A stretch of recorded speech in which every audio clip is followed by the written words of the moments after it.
हरे Krishna.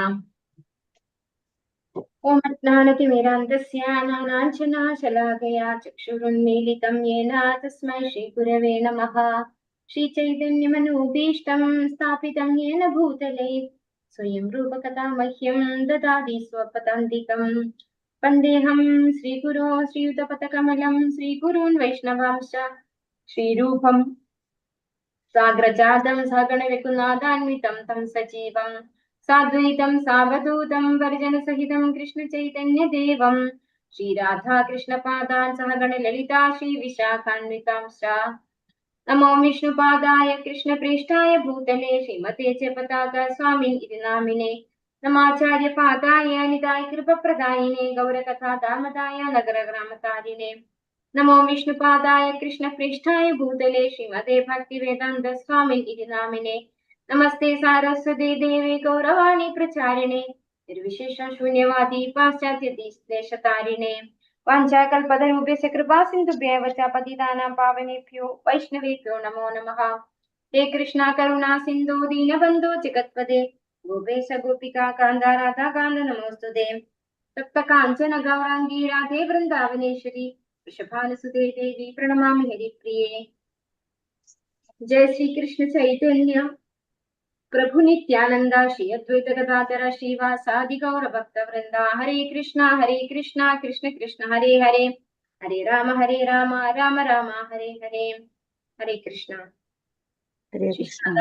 ISKCON മാംഗ്ലൂരിന്റെ level 3 ക്ലാസ്സിലേക്ക് എല്ലാ ഭക്തന്മാർക്കും സ്വാഗതം. ഹരേ കൃഷ്ണ. ഇന്ന് വായിക്കുന്നവർ ഹാൻഡ് റൈസ് ചെയ്തിട്ടോളൂ കേട്ടോ. നമുക്ക് സ്റ്റാർട്ട് ചെയ്യാം. മന്ത്രം 13 അല്ലെ. കഴിഞ്ഞ മന്ത്രത്തിൽ നമ്മൾ എന്താ പഠിച്ചത്? മന്ത്രം 12 നമ്മൾ പഠിച്ചത് എന്താണ്? ദേവന്മാരെ ഉപാസിക്കുന്നവർ അജ്ഞതയുടെ ഇരുളടഞ്ഞ മേഖലകളിൽ എത്തിച്ചേരുന്നു. നിരാകാര നിരപേക്ഷത്തെ ആരാധിക്കുന്നു. അതിലും പ്രവേശിക്കുന്നു. ഹരേ കൃഷ്ണ. അപ്പൊ ദേവന്മാരെ ആശ്രയിക്കുന്നവര് എന്താണ്? അന്ധകാരത്തിലേക്കാണ് പോകുക അല്ലെ. അജ്ഞതയുടെ ഇരുളടഞ്ഞ മേഖലകളിലേക്കാണ് പോകുക. കാരണം എന്തുകൊണ്ടാണ്? അവര് ദേവന്മാരുടെ ലോകത്തിൽ പോയി വീണ്ടും തിരിച്ചു വന്ന് പിന്നെയും ഒന്നു മുതൽ തുടങ്ങേണ്ടതുണ്ട് അല്ലെ. പക്ഷെ അതിനേക്കാൾ ബുദ്ധിമുട്ടാണ് നിരാകാര ബ്രഹ്മത്തെ ആരാധിക്കുന്നവർ. അവര് അതിലും താഴ്ന്ന നിലയിലേക്കാണ് പോവുക എന്നാണ് നമ്മള് കഴിഞ്ഞ ശ്ലോകത്തിൽ കണ്ടത്. ഇനി 13ാമത്തെ ശ്ലോകം എടുക്കാം ഇന്ന്. അന്യദേവാഹു സംഭവാൻ അന്യദാഹുർ അസംഭവാത് ഇതി ശുശ്രുമധീരാണാം യേനസ്തദ്വിച ചക്ഷിരേ. എല്ലാവർക്കും ചൊല്ലാം ഒരു പ്രാവശ്യം. അന്യദേവാഹു സംഭവാത്. അന്യദേവാഹു സംഭവാത്.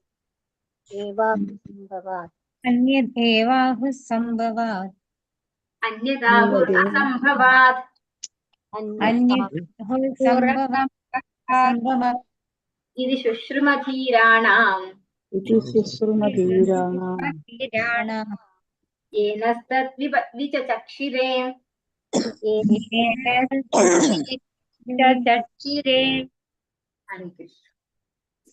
സർവ കാരണങ്ങൾക്കും ആദിമ കാരണമായതിനെ ആരാധിക്കുന്നത് കൊണ്ട് ഒരു തരത്തിലുള്ള ഫലവും പരമോന്നതമല്ലാത്തതിനെ ആരാധിക്കുന്നത് കൊണ്ട് മറ്റൊരു തരത്തിലുള്ള ഫലവും ലഭിക്കുന്നു എന്ന് ഉന്നതാധികാരികളുടെ വ്യക്തമായ വിവരണങ്ങളിൽ നിന്നും കേട്ടിട്ടുണ്ട്.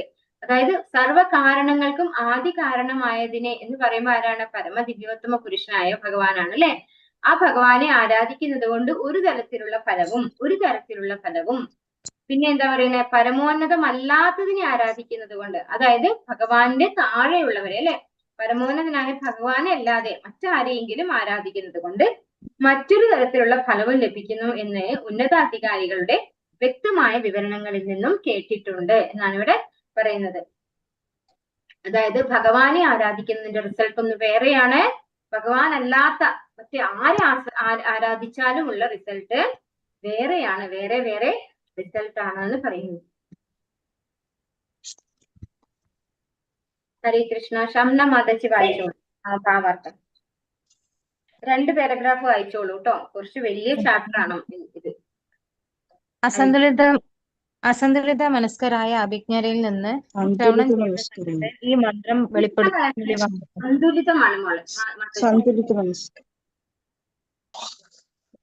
സന്തുലിത മനസ്കരായ അഭിജ്ഞരിൽ നിന്നാണ്. ഏതാ മാതാജി? അത് അസന്തുലിതരല്ലല്ലോ, സന്തുലിത മനസ്കരായ എന്നല്ലേ? സന്തുലിത മനസ്കരായ. മാതാജി വായിച്ചപ്പോ അസന്തുലിത എന്നാണ് കേട്ടത് പറഞ്ഞത്. കണ്ടിന്യൂ ചെയ്തോളൂ മാതാജി. സന്തുലിത മനസ്കരായ അഭിജ്ഞരിൽ നിന്ന് ശ്രവണം ചെയ്യുന്ന സമ്പ്രദായം ഈ മന്ത്രം വെളിവാക്കുന്നു.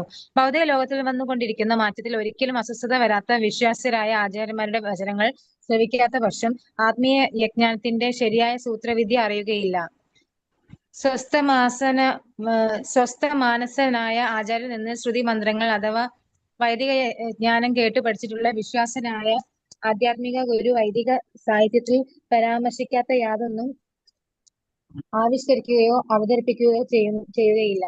ഭഗവത്ഗീതയിൽ 9-ാം അധ്യായം 25-ാം ശ്ലോകത്തിൽ പിതൃക്കളെ ആരാധിക്കുന്നവർ പിതൃക്കളുടെ ലോകത്തിൽ എത്തുമെന്ന് പറഞ്ഞിട്ടുണ്ട്.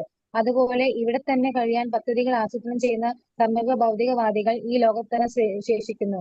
മറ്റാരെയും ആരാധിക്കാതെ സർവകാരണനായ ശ്രീകൃഷ്ണ ഭഗവാനെ മാത്രം ആരാധിക്കുന്ന ഭക്തന്മാർ ആധ്യാത്മിക നവോമണ്ഡലത്തിൽ അദ്ദേഹത്തെ പ്രാപിക്കുന്നു. വിവിധതരം ആരാധന കൊണ്ട് വ്യത്യസ്ത ഫലം നേടുന്നുവെന്ന് ഈശോപനിഷത്തിൽ പ്രസ്താവിക്കുന്നു.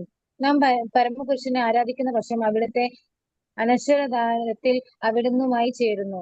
സൂര്യദേവനെയും ചന്ദ്രദേവനെയും പോലുള്ള ദേവന്മാർ പൂജിക്കുകയാണെങ്കിൽ സംശയമേന നമുക്ക് അവരുടേതായ ലോകത്തിൽ എത്തിച്ചേരാൻ കഴിയും. ആസൂത്രണ കമ്മീഷനുകളും ഇടതടവില്ലാത്ത രാഷ്ട്രീയ പൊരുത്തപ്പെടുത്തലുമായി ഈ ദുരിതപൂർണമായ ലോകത്തിൽ തന്നെ തുടരാൻ താല്പര്യപ്പെടുകയാണെങ്കിൽ നമുക്ക് അങ്ങനെയും ചെയ്യാൻ കഴിയും. ആധികാരികമായ വൈദ്യശാസ്ത്രങ്ങളിലൂടെയും ഏതെങ്കിലും പ്രവൃത്തി വഴിയോ ആരെയെങ്കിലും ആരാധിക്കുന്നതിലൂടെയോ ഒരാൾ പ്രസ്തുത ലക്ഷ്യത്തിൽ എത്തിച്ചേരുമെന്ന് പറയുന്നില്ല. അത്തരം മൂഢ സിദ്ധാന്തങ്ങൾ ആധികാരിക ഗുരുശിഷ്യ പരമ്പരയുമായി ബന്ധമില്ലാത്ത സ്വയംകൃത ഗുരുനാഥന്മാർ ആവിഷ്കരിക്കുന്നവയാണ്. വിശ്വാസ്യനായ ആത്മീയ ഗുരു എല്ലാ മാർഗവും ഒരൊറ്റ ലക്ഷ്യത്തിലേക്ക് നയിക്കുമെന്ന് പറയുന്നില്ല. ലക്ഷ്യസ്ഥാനത്തെത്താനുള്ള ഒരു ടിക്കറ്റ് വാങ്ങിയാൽ മാത്രമേ എവിടെ എത്താൻ സാധിക്കുന്നുള്ളൂ എന്ന് എല്ലാവർക്കും അറിയാം. കൽക്കത്തയിലേക്ക് ടിക്കറ്റ് കരസ്ഥമാക്കിയ ഒരു വ്യക്തിക്ക് കൽക്കത്തയല്ലാതെ ബോംബെയിൽ എത്താൻ സാധ്യമല്ല. എങ്കിലും ഗുരുവിനെ സ്വയം വിശേഷിപ്പിക്കുന്നവർ എല്ലാ ടിക്കറ്റുകൾക്കും ഒരുവനെ പരമാവധി ലക്ഷ്യത്തിലെത്തിക്കുവാൻ കഴിയുമെന്ന് അവകാശപ്പെടുന്നു. അത്തരം പ്രാപഞ്ചികവും അനുരഞ്ജകവുമായ വാഗ്ദാനങ്ങൾ അവരുടെ സ്വനിർമ്മിത ആത്മസാക്ഷാത്കാര രീതികൾ കൊണ്ട് വിജൃംഭിതരാകുന്ന മൂഢാത്മകളെ ആകർഷിക്കുന്നു. എന്നാൽ വൈദിക വിജ്ഞാനം ഇക്കാര്യം ശരിവെക്കുന്നില്ല. അംഗീകൃത ശിഷ്യപരമ്പരയിൽപ്പെട്ട വിശ്വാസനായ ആത്മീയ ഗുരുവിൽ നിന്ന് ജ്ഞാനം ലഭിക്കാത്ത പക്ഷം അയാൾക്ക് ജ്ഞാനം യഥാരൂപം ലഭിക്കുന്നില്ല. ഭഗവത്ഗീതയിൽ 4-ാം അധ്യായത്തിൽ 2-ാം ശ്ലോകത്തിൽ കൃഷ്ണൻ അർജുനോട് പറയുന്നു, ഏവം പരമ്പരാ പ്രാപ്തം ഇമം രാജർഷയോ വിദുഃ സകാലേ നേഹ മഹദാ യോഗേനശ്ച പരം തപ. ശിഷ്യപരമ്പരയിലൂടെ പകർന്നു കിട്ടിയ ഈ സർവോത്കൃഷ്ടമായ ശാസ്ത്രം രാജർഷിമാർ ശരിയായി മനസ്സിലാക്കിയിരിക്കുന്നു. കാലക്രമേണ ആ പാരമ്പര്യ ശൃംഖല മുറിഞ്ഞു പോവുകയും നഷ്ടപ്രായമാവുകയും ചെയ്തു. ഹരേ കൃഷ്ണ. ഹരേ കൃഷ്ണ മാതാജി. യഥാർത്ഥ ആചാര്യന്മാരിൽ നിന്നും ശ്രവിക്കാത്ത പക്ഷം ആത്മീയ ജ്ഞാനത്തിന്റെ ശരിയായ സൂത്രവിദ്യ അറിയുകയില്ല. അപ്പോ നമ്മള് ശാസ്ത്രങ്ങളൊക്കെ പഠിക്കുമ്പോ ആരിൽ നിന്ന് അറിയണം? യഥാർത്ഥത്തിലുള്ള ഗുരുശിഷ്യ പരമ്പരയിലൂടെയുള്ള ആചാര്യന്മാരിൽ നിന്ന് തന്നെ നമ്മൾ അറിയണം. ഇപ്പോ എക്സാമ്പിൾ പറയാണ്, ഇപ്പൊ ആരെങ്കിലും ഒരാള് ഭഗവാനെ കുറിച്ച് കൃത്യമായിട്ട് പറയുന്നത്, നമ്മള് ഒരു ടിക്കറ്റ് എടുത്താല് ഒരു ഡെസ്റ്റിനേഷനിലേക്ക് ഒരു ടിക്കറ്റ് എടുത്താൽ, ഇപ്പൊ തിരുവനന്തപുരത്തേക്ക് പോകാൻ വേണ്ടി ഞാൻ കണ്ണൂരിൽ നിന്ന് ടിക്കറ്റ് എടുത്താൽ എനിക്ക് ആ ഒരു ടിക്കറ്റ് കൊണ്ട് ഒരിക്കലും ഡൽഹിക്ക് പോകാൻ പറ്റില്ല അല്ലെ? ഡൽഹി ഭാഗത്തേക്കുള്ള ട്രെയിനിൽ എന്നെ കയറ്റുമോ? ഇല്ല അല്ലെ? അത് എനിക്ക് മാക്സിമം പോയാൽ ട്രിവാൻഡ്രം വഴി പോകുന്ന ട്രെയിൻ ആണെങ്കിൽ എന്നെ ട്രിവാൻഡ്രത്ത് ഇറക്കി വിടും. അത് തന്നെ എനിക്ക് മുമ്പോട്ട് യാത്ര ചെയ്യാൻ പറ്റില്ല. അതുപോലെ പക്ഷെ ഇവിടെ ചില ആചാര്യന്മാര് പറയുന്നത്, നിങ്ങൾ ഏത് ദേവന്മാരെ ആരാധിച്ചാലും കുഴപ്പമില്ല, നിങ്ങൾക്ക് ഇഷ്ടമുള്ള ദേവന്മാരെ ആരാധിച്ചോളൂ, നിങ്ങൾക്ക് കറക്റ്റ് ആയിട്ടുള്ള ലക്ഷ്യസ്ഥാനത്ത് എത്താമെന്നാണ് അവര് പറഞ്ഞു കൊടുക്കുന്നത്. പക്ഷെ അവര് പറഞ്ഞു കൊടുക്കുന്നത് അങ്ങനെയാണെന്നുണ്ടെങ്കിൽ അതിന്റെ കാരണം അവർ യഥാർത്ഥ ആചാര്യന്മാരിൽ നിന്നും ശ്രമിച്ചിട്ടില്ല. അങ്ങനെ ഒരു യഥാർത്ഥ ഗുരുശിഷ്യ പരമ്പരയിലൂടെ വന്നിട്ടുള്ള ആചാര്യന്മാരല്ല. ഭഗവത്ഗീത 9:25 പിതൃക്കളെ ആരാധിക്കുന്നവർ പിതൃക്കളുടെ ലോകത്ത് പോകും എന്ന് പറഞ്ഞിട്ടുണ്ട്. പിതൃക്കളുടെ ലോകത്തിൽ എത്തുന്ന പറഞ്ഞിട്ടുണ്ട്. അതുപോലെ ഇവിടെ തന്നെ കഴിയാൻ പദ്ധതികൾ ആസൂത്രണം ചെയ്യുന്ന സമഗ്ര ഭൗതികവാദികൾ ഈ ലോകത്ത് തന്നെ ശേഷിക്കുന്നു. എന്താണ് 9:25 ശ്ലോകം? ഏതാണ്? യാതി ദേവവ്രതാ ദേവാൻ പിതൃൻ യാന്തി പിതൃവ്രതാഃ ഭൂതാനി യാന്തി ഭൂതേജ്യാ യാന്തി മധ്യാജിനോപി മാം. അപ്പൊ ഇവിടെ എന്താ പറയുന്നത്? പിതൃക്കളെ ആരാധിക്കുന്നവർ പിതൃക്കളുടെ ലോകത്തേക്ക് പോകുന്നു. ഭൂതാനി യാന്തി ഭൂതേച്യ യാന്തി മധ്യാജിനോപിമം. ഭഗവാനെ ആരാധിക്കുന്നവര് മാത്രമാണ് ഭഗവാന്റെ അടുത്തേക്ക് പോകുള്ളൂ അല്ലെ? അത് ഭഗവാൻ വ്യക്തമായിട്ട് പറഞ്ഞിട്ടുണ്ട് ഭഗവത്ഗീതയിൽ. അപ്പൊ നമ്മൾ അന്യദേവതമാരെ ആരാധിച്ചത് കൊണ്ട് നമുക്ക് എങ്ങാനും തിരിച്ചു ഭഗവാന്റെ ധാമിലേക്ക് പോകാൻ പറ്റുമോ? ഇല്ല അല്ലെ? മറ്റാരെയും ആരാധിക്കാതെ കാരണനായ ശ്രീകൃഷ്ണ ഭഗവാനെ മാത്രം ആരാധിക്കുന്ന ഭക്തന്മാർ ആധ്യാത്മിക നഭോമണ്ഡലത്തിൽ അദ്ദേഹത്തെ പ്രാപിക്കുന്നു. ഭഗവാനെ പ്രാപിക്കണമെങ്കിൽ നമ്മൾ ഭഗവാനെ തന്നെ ആരാധിക്കണം. അംഗീകൃത ശിഷ്യ പരമ്പരയിൽപ്പെട്ട വിശ്വാസിയായ ആത്മീയ ഗുരുവിൽ നിന്ന് ജ്ഞാനം ലഭിക്കാത്ത പക്ഷം ഒരാൾക്ക് ജ്ഞാനം യഥാരൂപം ലഭിക്കുന്നില്ല. ഭഗവത്ഗീത 4:2 കൃഷ്ണൻ അർജുനനോട് പറയുന്നു, ഏവം പരമ്പരാ പ്രാപ്തം ഇമം രാജർഷയോ വിദുഃ സകാലേനേഹ മഹദാ യോഗോ നഷ്ടഃ പരന്തപ. ശിഷ്യ പരമ്പരയിലൂടെ പകർന്നു കിട്ടിയ ഈ സർവോത്കൃഷ്ടമായ ശാസ്ത്രം രാജർഷിമാർ ശരിയായി മനസ്സിലാക്കിയിരുന്നു. കാലക്രമേണ ആ പാരമ്പര്യ ശൃംഖല മുറിഞ്ഞു പോവുകയും നഷ്ടപ്രായമാവുകയും ചെയ്തു. അപ്പോ പണ്ട് മുതലേ ഗുരുശിഷ്യ പരമ്പരയിലൂടെ പകർന്നു കിട്ടുന്നതാണ് ഭഗവാനെ സംബന്ധിക്കുന്നതായ ഉത്കൃഷ്ടമായ ശാസ്ത്രം. ഇത് പണ്ട് കാലത്ത് രാജർഷിമാരൊക്കെ ശരിയായ രീതിയിൽ അത് മനസ്സിലാക്കണം. രാജ ഋഷി എന്ന് പറയുമ്പോൾ തന്നെ എന്താണ്, അവര് രാജാവുമാണ് ഋഷിയുമാണ് അല്ലെ? അതുകൊണ്ടാണ് അവരെ രാജർഷി എന്ന് പറയുന്നത്. അപ്പോ കാലക്രമേണ ആ പാരമ്പര്യ ശൃംഖല മുറിഞ്ഞു പോയി. അതുകൊണ്ടാണ് ഭഗവാൻ അർജുനനെ ഒരു പുതിയ കണ്ണിയാക്കി മാറ്റി നമുക്ക് ഭഗവത്ഗീത പറഞ്ഞു തരുന്നത്. അങ്ങനെ നമുക്കും കൂടെ ഭഗവത്ഗീത മനസ്സിലാക്കാൻ അർജുനൻ ഒരു പുതിയ ശിഷ്യനായിട്ട്, ഭഗവാന്റെ നേരിട്ടുള്ള ശിഷ്യനായിട്ട് അർജുനൻ മാറാണ് അവിടെ അല്ലെ? ശ്രീകൃഷ്ണ ഭഗവാൻ ഈ ഭൂമിയിൽ ജീവിച്ചിരുന്ന കാലത്ത്, അടുത്ത പാരഗ്രാഫ്, രാധാ മാധവൻ മാധജി വായിച്ചോളൂ. ഹരേ കൃഷ്ണ. ഹരികൃഷ്ണ മാതാജി. ഹരേ കൃഷ്ണ. ശ്രീകൃഷ്ണ ഭഗവാൻ ഈ ഭൂമിയിൽ ജീവിച്ചിരുന്ന കാലത്ത് ഭഗവത്ഗീതയിൽ വർണ്ണിച്ച തരത്തിലുള്ള ഭക്തിയോഗം വികലമാക്കപ്പെട്ടിരുന്നു. അതുകൊണ്ട് ഭഗവാന് തന്റെ ഏറ്റവും വിശ്വസ്ത സുഹൃത്തും ഭക്തനുമായ അർജുനനെ കൊണ്ട് ശിഷ്യ പരമ്പര പുനഃസ്ഥാപിക്കേണ്ടി വന്നു. തന്റെ ഭക്തനും സ്നേഹിതനും ആയതുകൊണ്ട് മാത്രമാണ് ഭഗവത്ഗീത തത്വങ്ങൾ അർജുനന് ഗ്രഹിക്കാൻ കഴിഞ്ഞതെന്ന് ഭഗവാൻ അർജുനനോട് വളരെ വ്യക്തമായി പറയുന്നു. ഭഗവത്ഗീത 4:3 മറ്റൊരു വിധത്തിൽ പറഞ്ഞാൽ, ഭഗവാന്റെ ഭക്തനും സുഹൃത്തും അല്ലാത്ത ഒരാൾക്കും ഗീത മനസ്സിലാക്കാൻ പറ്റില്ല. അർജുനന്റെ പാത പിന്തുടരുന്ന ഒരു വ്യക്തിക്ക് മാത്രമേ ഭഗവത്ഗീത സുഗ്രാഹ്യമാകൂ. അടുത്തത് വായിക്കട്ടെ മാതാജി. ഇന്നത്തെ കാലത്ത് ഭഗവാൻ കൃഷ്ണൻ അർജുനന് നൽകിയ ജ്ഞാനം വേണ്ടത്ര ഗ്രഹിക്കാത്തവരായി ഈ ഉദാത്തമായ സംഭാഷണത്തിന്റെ നിരവധി വിവർത്തകരും വ്യാഖ്യാതാക്കളുമുണ്ട്. അത്തരം വ്യാഖ്യാതാക്കൾ ഭഗവത്ഗീതയിലെ ശ്ലോകങ്ങൾ യഥേഷ്ടം വിവരിക്കുകയും ഗീതയുടെ പേരിൽ സകലവിധ അസംബന്ധങ്ങളും ഉന്നയിക്കുകയും ചെയ്യുന്നു. അത്തരം വ്യാഖ്യാതാക്കൾ ശ്രീകൃഷ്ണനിലോ അവിടുത്തെ അനശ്വരധാമത്തിലോ വിശ്വസിക്കുന്നില്ല. അവർക്ക് ഭഗവത്ഗീത പിന്നെ എങ്ങനെ വിവരിക്കാൻ കഴിയും? ബുദ്ധിശൂന്യരായ മതിയോ മാതാജി? ഇവിടെ ശ്രീകൃഷ്ണ ഭഗവാൻ ഈ ഭൂമിയിൽ ജീവിച്ചിരുന്ന കാലത്ത് ഭഗവത്ഗീതയിൽ വർണ്ണിച്ച തരത്തിലുള്ള ഭക്തിയോഗം വികലമാക്കപ്പെട്ടിരുന്നു. അപ്പോ ഓൾറെഡി നഷ്ടപ്രായമായി പോയി എന്നാണ് ഇവിടെ പറഞ്ഞത് അല്ലെ? അപ്പൊ ഭഗവാൻ ഇവിടെ ഉണ്ടായിരുന്ന സമയം ഏത് കാലമായിരുന്നു? ദ്വാപരയുഗം അല്ലെ? ആ സമയത്ത് തന്നെ ഭക്തിയോഗം വികലമാക്കപ്പെട്ടിരുന്നു എന്നാണ് പറയുന്നത്. അതുകൊണ്ടാണ് ഭഗവാൻ അർജുനനെ ഒരു പുതിയ കണ്ണിയാക്കിയത് അല്ലെ? അതുകൊണ്ട് ഭഗവാൻ തന്റെ ഏറ്റവും വിശ്വസ്ത സുഹൃത്തും ഭക്തനുമായ അർജുനനെ കൊണ്ട് ശിഷ്യ പരമ്പര പുനഃസ്ഥാപിക്കേണ്ടി വന്നു. അപ്പോ ഭഗവാൻ ആ ഒരു മുറിഞ്ഞുപോയ കണ്ണി അത് വീണ്ടും ഇണക്കി കോർക്കാണ് ചെയ്തത്. അർജുനനെ ഒരു പുതിയ ശിഷ്യനാക്കി ഒരു ശിഷ്യ പരമ്പര പുനഃസ്ഥാപിക്കേണ്ടി വന്നു എന്നാണ് ഇവിടെ പറയുന്നത്.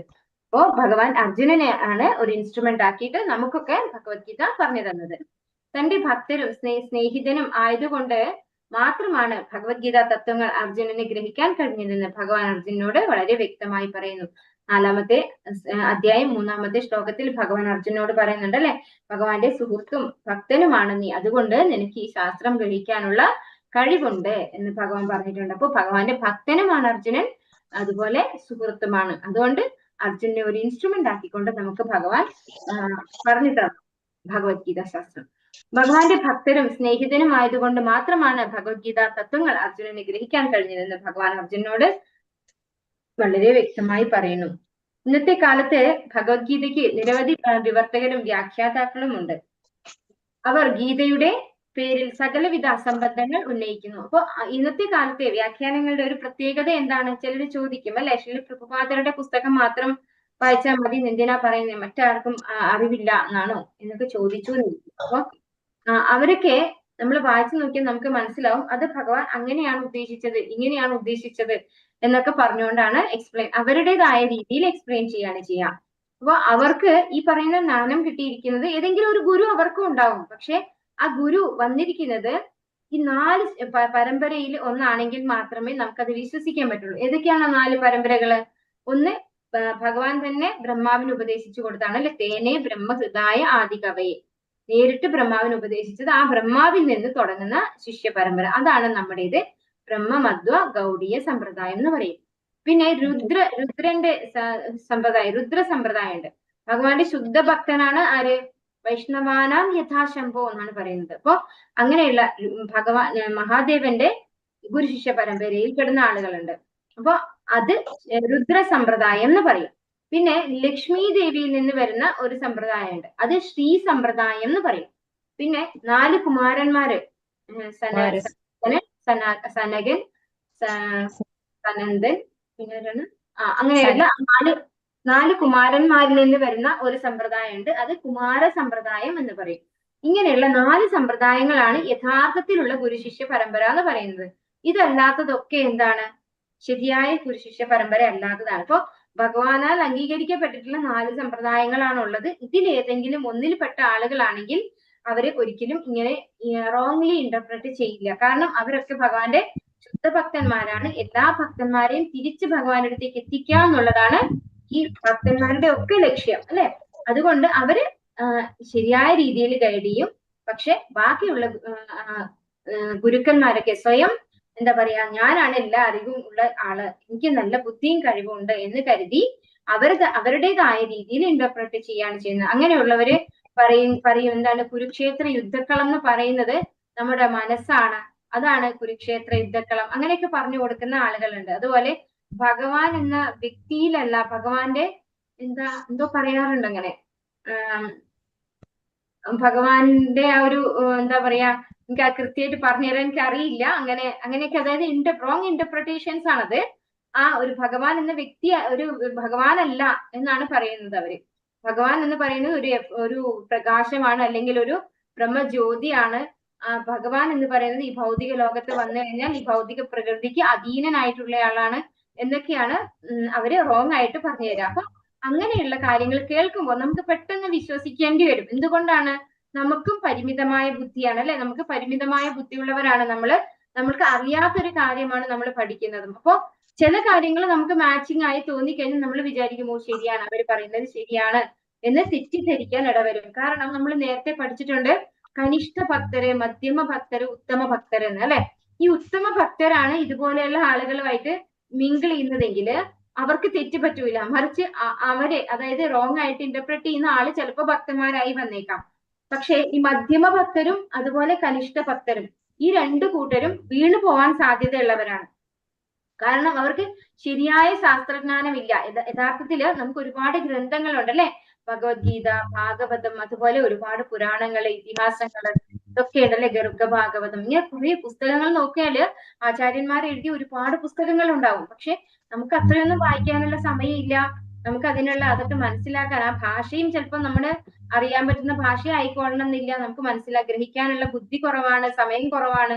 അപ്പൊ നമ്മൾ എന്താ പറയുന്ന, കലികാലത്തിലെ ജനങ്ങൾ പറഞ്ഞു കഴിഞ്ഞാൽ പ്രായേണ അല്പായുസസ്യ ഹലോ അസ്മിൻ യുഗേ ജന മന്ദാസു മന്ദമതയ മന്ദഭാഗ്യ ശുഭദ്രത. അപ്പൊ കലികാലത്തിലെ ജനങ്ങളാണ് നമ്മൾ അല്ലെ. നമുക്ക് അതൊക്കെ മനസ്സിലാക്കാനുള്ള പരിമിതമായ അറിവും പരിമിതമായ സമയവും മാത്രമേ ഉള്ളൂ. അതുകൊണ്ട് നമ്മൾ പ്രത്യേകം ശ്രദ്ധിക്കേണ്ടത് ഈ ഗുരുശിഷ്യ പരമ്പരയിലൂടെ വന്നിട്ടുള്ള ആളാണോ പറയുന്നത് എന്ന് പ്രത്യേകം ശ്രദ്ധിക്കുക.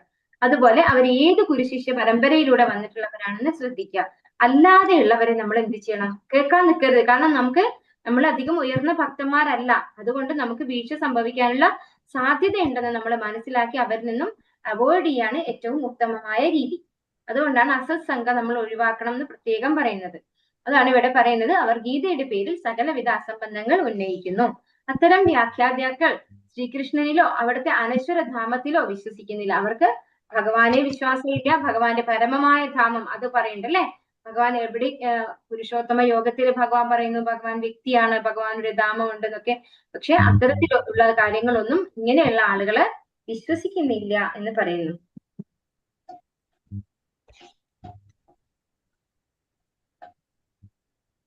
അടുത്ത പാരഗ്രാഫ് വന്ദന മാതാജി വായിച്ചോളൂ. ഹരേ കൃഷ്ണ മാതാജി, ലൗഡായിട്ട് വായിച്ചോളൂ കേട്ടോ. ബുദ്ധിശൂന്യരായവർ മാത്രമാണ് ക്ഷണികങ്ങളായ നേട്ടങ്ങൾക്ക് വേണ്ടി ദേവന്മാരെ ആരാധിക്കുന്നതെന്ന് ഭഗവത്ഗീത 7:20 വ്യക്തമായി പറയുന്നു. അവസാനമായി മറ്റെല്ലാ ആരാധന രീതികളും ഉപേക്ഷിച്ച് അദ്ദേഹത്തെ മാത്രം ശരണം പ്രാപിക്കാൻ കൃഷ്ണൻ ഉപദേശിക്കുന്നു. ഭഗവത്ഗീത 18:66 എല്ലാ പാപ പ്രതികരണങ്ങളിൽ നിന്നും മോചിതരായവർക്ക് മാത്രമേ പരമപുരുഷനിൽ ഇത്തരം അചഞ്ചല വിശ്വാസം ഉണ്ടാവുകയുള്ളൂ. മറ്റുള്ളവർ താൽക്കാലികമായ ആരാധനകളിലൂടെ ഭൗതിക വിധാനത്തിൽ തന്നെ ചുറ്റിപ്പറ്റി നിൽക്കുന്നു. എല്ലാ പാതകളും ഒരേ ലക്ഷ്യത്തിൽ എത്തിക്കുമെന്ന തെറ്റായ ധാരണയാൽ ഇവർ യഥാർത്ഥ പാതയിൽ നിന്നും വഴിതെറ്റിക്കപ്പെടുന്നു. ഈ മന്ത്രത്തിൽ സംഭവാത് പരമോന്നത കാരണത്തെ ആരാധിക്കുന്നതിനാൽ എന്ന പദം ശ്രദ്ധേയമാണ്. ഭഗവാൻ ശ്രീകൃഷ്ണനാണ് ആദിമനായ പരമദിവ്യോത്തമ പുരുഷൻ. ഈ കാണപ്പെടുന്നതെല്ലാം അദ്ദേഹത്തിൽ നിന്നും ആവിർഭവിച്ചതാണ് എന്ന് ഭഗവത്ഗീതയിൽ കൃഷ്ണൻ പറയുന്നു. അഹം സർവസ്യ പ്രഭവോ മത്ത സർവം പ്രവർത്തതേ ഇതി മത്വാ ഭജന്തേമ ബുധാ ഭാവ സമന്വിതഃ. ഭൗതിക അധ്യാത്മ ലോകങ്ങളുടെ ഉറവിടം ഞാനാണ്. എല്ലാം എന്നിൽ നിന്ന് ഉണ്ടായതാണ്. ഇത് പൂർണ്ണമായി അറിയുന്ന ബുദ്ധിമാന്മാർ എന്റെ സേവനത്തിൽ ഏർപ്പെടുകയും എന്നെ ഉള്ളൊഴിഞ്ഞ് ആരാധിക്കുകയും ചെയ്യും. ഹരേ കൃഷ്ണ മാതാജി. ഹരേ കൃഷ്ണ മാതാജി, അടുത്ത പാരഗ്രാഫ് കൂടെ വായിച്ചു. ഓക്കെ. ബ്രഹ്മാവ്, വിഷ്ണു, ശിവൻ എന്നിവരുടെയും സർവ്വതിന്റെയും സൃഷ്ടാവ് താനെന്ന് അഹം സർവസ്യ പ്രഭവ എന്നു. ഭൗതിക ലോകത്തിലെ ഈ 3 പ്രധാന ദേവതകൾ പ്രഭുവിനാൽ സൃഷ്ടിക്കപ്പെട്ടതിനാൽ ഭഗവാൻ തന്നെയാണ് ഭൗതികവും ആത്മീയവുമായ ലോകങ്ങളിൽ ഉള്ളവയെ മുഴുവൻ സൃഷ്ടിച്ചത്. ബ്രഹ്മാവിന്റെ സൃഷ്ടിക്ക് മുമ്പ് ഉണ്ടായിരുന്നതും ബ്രഹ്മാവിന് വൈദിക ജ്ഞാനം ഉപദേശിച്ചതും ഭഗവാൻ ശ്രീകൃഷ്ണനാണെന്നും അഥർവവേദത്തിലെ ഗോപാല താപന്യുപനിഷത്തിൽ 1:24 പറയുന്നു. നാരായണോപനിഷത്ത് പറയുന്നു, പരമപുരുഷനായ നാരായണൻ ജീവജാലങ്ങളെ സൃഷ്ടിക്കാൻ ഇച്ഛിച്ചു. അങ്ങനെ നാരായണനിൽ നിന്ന് ബ്രഹ്മാവ് ജാതനായി. നാരായണൻ പ്രജാപതികളെയെല്ലാം സൃഷ്ടിച്ചു. അവിടുന്ന് തന്നെ ഇന്ദ്രനെയും അഷ്ടവസുക്കളെയും സൃഷ്ടിച്ചു. 11 രുദ്രന്മാരെയും 12 ആദിത്യന്മാരെയും സൃഷ്ടിച്ചതും നാരായണൻ തന്നെ. ശ്രീകൃഷ്ണന്റെ രൂപവിസ്തീർണമായതുകൊണ്ട് നാരായണനും കൃഷ്ണനും ഒന്നു തന്നെ. ദേവികി പുത്രനായ ശ്രീകൃഷ്ണനാണ് പരമദിവ്യോത്തമ പുരുഷനെന്നും ഇതേ ഉപനിഷത്ത് 4 പ്രസ്താവിക്കുന്നു. സാകാര സമ്പ്രദായത്തിൽ വരുന്നില്ലെങ്കിലും ശ്രീപാദ ശങ്കരാചാര്യരും ഈ വസ്തുത സ്ഥിരീകരിക്കുന്നു. ബ്രഹ്മാവോ ശിവനോ അഗ്നിയോ ജലമോ നക്ഷത്രങ്ങളോ സൂര്യനോ ചന്ദ്രനോ ഇല്ലാത്ത സൃഷ്ടിയുടെ ആരംഭത്തിൽ നാരായണൻ മാത്രമേ ഉണ്ടായിരുന്നുള്ളൂവെന്ന് അഥർവവേദം മഹാ ഉപനിഷത്ത് പറയുന്നു. പ്രഭു ഏകനായി നിൽക്കുന്നില്ല, എന്നാൽ സ്വന്തം ഇച്ഛയ്ക്കനുസരിച്ച് സൃഷ്ടി നടത്തുന്നു. മോക്ഷധർമ്മത്തിൽ കൃഷ്ണൻ സ്വയം ഇത് വിവരിക്കുന്നുണ്ട്. ഞാൻ പ്രജാപതികളെയും രുദ്രന്മാരെയും സൃഷ്ടിച്ചു. എന്റെ മായാശക്തിയിൽ മോഹിതരാകയാൽ ഞാനാണ് അവരുടെ സൃഷ്ടാവെന്ന് അവർക്കറിയില്ല. വരാഹ പുരാണവും ഇക്കാര്യം പറയുന്നുണ്ട്. നാരായണനാണ് പരമദിവ്യോത്തമ പുരുഷൻ എന്ന്. അദ്ദേഹത്തിൽ നിന്ന് നാൻമുഖനായ ബ്രഹ്മാവും ബ്രഹ്മാവിൽ നിന്ന് രുദ്രനും ജനിച്ച് സർവജ്ഞരായി തീർന്നു. ഹരേ കൃഷ്ണ മാതാജി. ഹരേ കൃഷ്ണ. മറ്റെല്ലാ ആരാധനാ രീതികളും ഉപേക്ഷിച്ച് അദ്ദേഹത്തെ മാത്രം ശരണം പ്രാപിക്കാൻ കൃഷ്ണൻ ഉപദേശിക്കുന്നു. ഭഗവത്ഗീതയില് 18-ാമത്തെ അധ്യായത്തിൽ 66-ാമത്തെ ശ്ലോകത്തിൽ പറയുന്നത് സർവധർമാൻ പരിത്യജ്യ മാമേകം ശരണം വ്രജ അഹം ത്വാം സർവപാപേഭ്യോ മോക്ഷിഷ്യാമി മാ ശുചഃ. അല്ലെ, ഭഗവാനെ മാത്രം ആശ്രയിച്ചാൽ മതി, മറ്റാരെയും ആശ്രയിക്കേണ്ട ആവശ്യമില്ല. എല്ലാ ധർമ്മങ്ങളും നിങ്ങൾ ഉപേക്ഷിച്ചോളൂ, എന്നെ ആശ്രയിച്ചു കഴിഞ്ഞാൽ ഞാൻ നിങ്ങളെ എല്ലാ പാപപ്രതികരണങ്ങളിൽ നിന്നും മോചിപ്പിക്കുന്നു ഭഗവാൻ പറയുന്നു. ഭഗവാനെ ആരാധിക്കാത്തവർ എല്ലാ പാതകളും ഒരേ ലക്ഷ്യത്തിൽ എത്തിക്കുമെന്ന തെറ്റായ ധാരണയാൽ യഥാർത്ഥ പാതയിൽ നിന്നും വഴിതെറ്റിക്കപ്പെടുന്നു. അത് നമ്മൾക്ക് എല്ലാവർക്കും അറിയുമെന്നറിയില്ല. പല ആചാര്യന്മാരും നിങ്ങൾക്ക് ഇഷ്ടമുള്ള ദേവനെ ആരാധിച്ചാൽ മതി എന്ന് പറഞ്ഞ് ഓരോ മെഡിറ്റേഷൻ സ്റ്റൈല് പറഞ്ഞു കൊടുക്കുന്നുണ്ട്. അങ്ങനെയുള്ള ആൾക്കാരൊക്കെ ഉണ്ട്. അപ്പൊ അവര് പറയുന്നു, നിങ്ങൾ ആരെ വിളിച്ചാലും ഒരേ ലക്ഷ്യസ്ഥാനമാണ്, എല്ലാം ഒരേ സ്ഥലത്താണ് എത്തിക്കാന്ന്. പക്ഷെ ഒരിക്കലും നമ്മൾ നേരത്തെ പറഞ്ഞതുപോലെ തിരുവനന്തപുരത്തേക്കുള്ള ടിക്കറ്റ് എടുത്താൽ ആ ടിക്കറ്റിന് നമുക്ക് ഡൽഹിയിൽ എത്താൻ സാധിക്കില്ല. അല്ലെ, നമുക്ക് എവിടെയാണോ പോകേണ്ടത് കറക്റ്റ് ആയിട്ട് അങ്ങോട്ടേക്കുള്ള ടിക്കറ്റ് നമ്മൾ എടുക്കണം. അങ്ങനെയെങ്കിൽ മാത്രമേ നമുക്ക് ഡെസ്റ്റിനേഷനിൽ എത്താൻ പറ്റുള്ളൂ. അതുപോലെ തന്നെയാണ് ആധ്യാത്മിക ലോകത്തിലേക്ക് നമുക്ക് എത്തണമെങ്കിൽ, ഭഗവാന്റെ ധാമത്തിലേക്ക് നമ്മൾ എത്തണമെങ്കിൽ ഭഗവാനെ തന്നെ സ്തുതിക്കണം. അല്ലെ, ഭഗവാനെ പ്രീതിപ്പെടുത്തണം. എന്നാൽ മാത്രമേ നമുക്ക് ഭഗവാന്റെ ധാമത്തിൽ എത്താൻ പറ്റുള്ളൂ എന്ന് ഭഗവാൻ ഭഗവത്ഗീതയിൽ വ്യക്തമായിട്ട് പറയുന്നുണ്ട്. അല്ലെ, ഭഗവത്ഗീതയിൽ കൃഷ്ണൻ പറയുന്നു, അഹം സർവസ്യ പ്രഭവോ മത്ത സർവം പ്രവർത്തതേ ഇതി മത്വാം ഭജന്തേ മാം ബുധാഭാവ സമന്വിതാഹ. ഭഗവാൻ നിന്നാണ് എല്ലാം വന്നിട്ടുള്ളത് അല്ലെ. ലോകങ്ങളുടെ ഉറവിടം ഞാനാണ്, എല്ലാം എന്നിൽ നിന്നാണ് ഉണ്ടായത്. ഇത് പൂർണ്ണമായി അറിയുന്ന ബുദ്ധിമാന്മാർ എന്റെ സേവനത്തിൽ ഏർപ്പെടുകയും എന്നെ ഉള്ളഴിഞ്ഞ് ആരാധിക്കുകയും ചെയ്യുന്നു. അപ്പൊ ഭഗവാൻ നിന്നാണ് എല്ലാം വന്നിട്ടുള്ളതെന്ന് വ്യക്തമായിട്ട് ഭഗവത്ഗീതയിൽ പറയുന്നു. പക്ഷെ ഇതിൽ വിശ്വാസം ഇല്ലാത്തത് കൊണ്ടാണ് ആളുകൾ എന്ത് ചെയ്യാത്തത്, ഭഗവാനെ ആശ്രയിക്കാത്തത് അല്ലെ.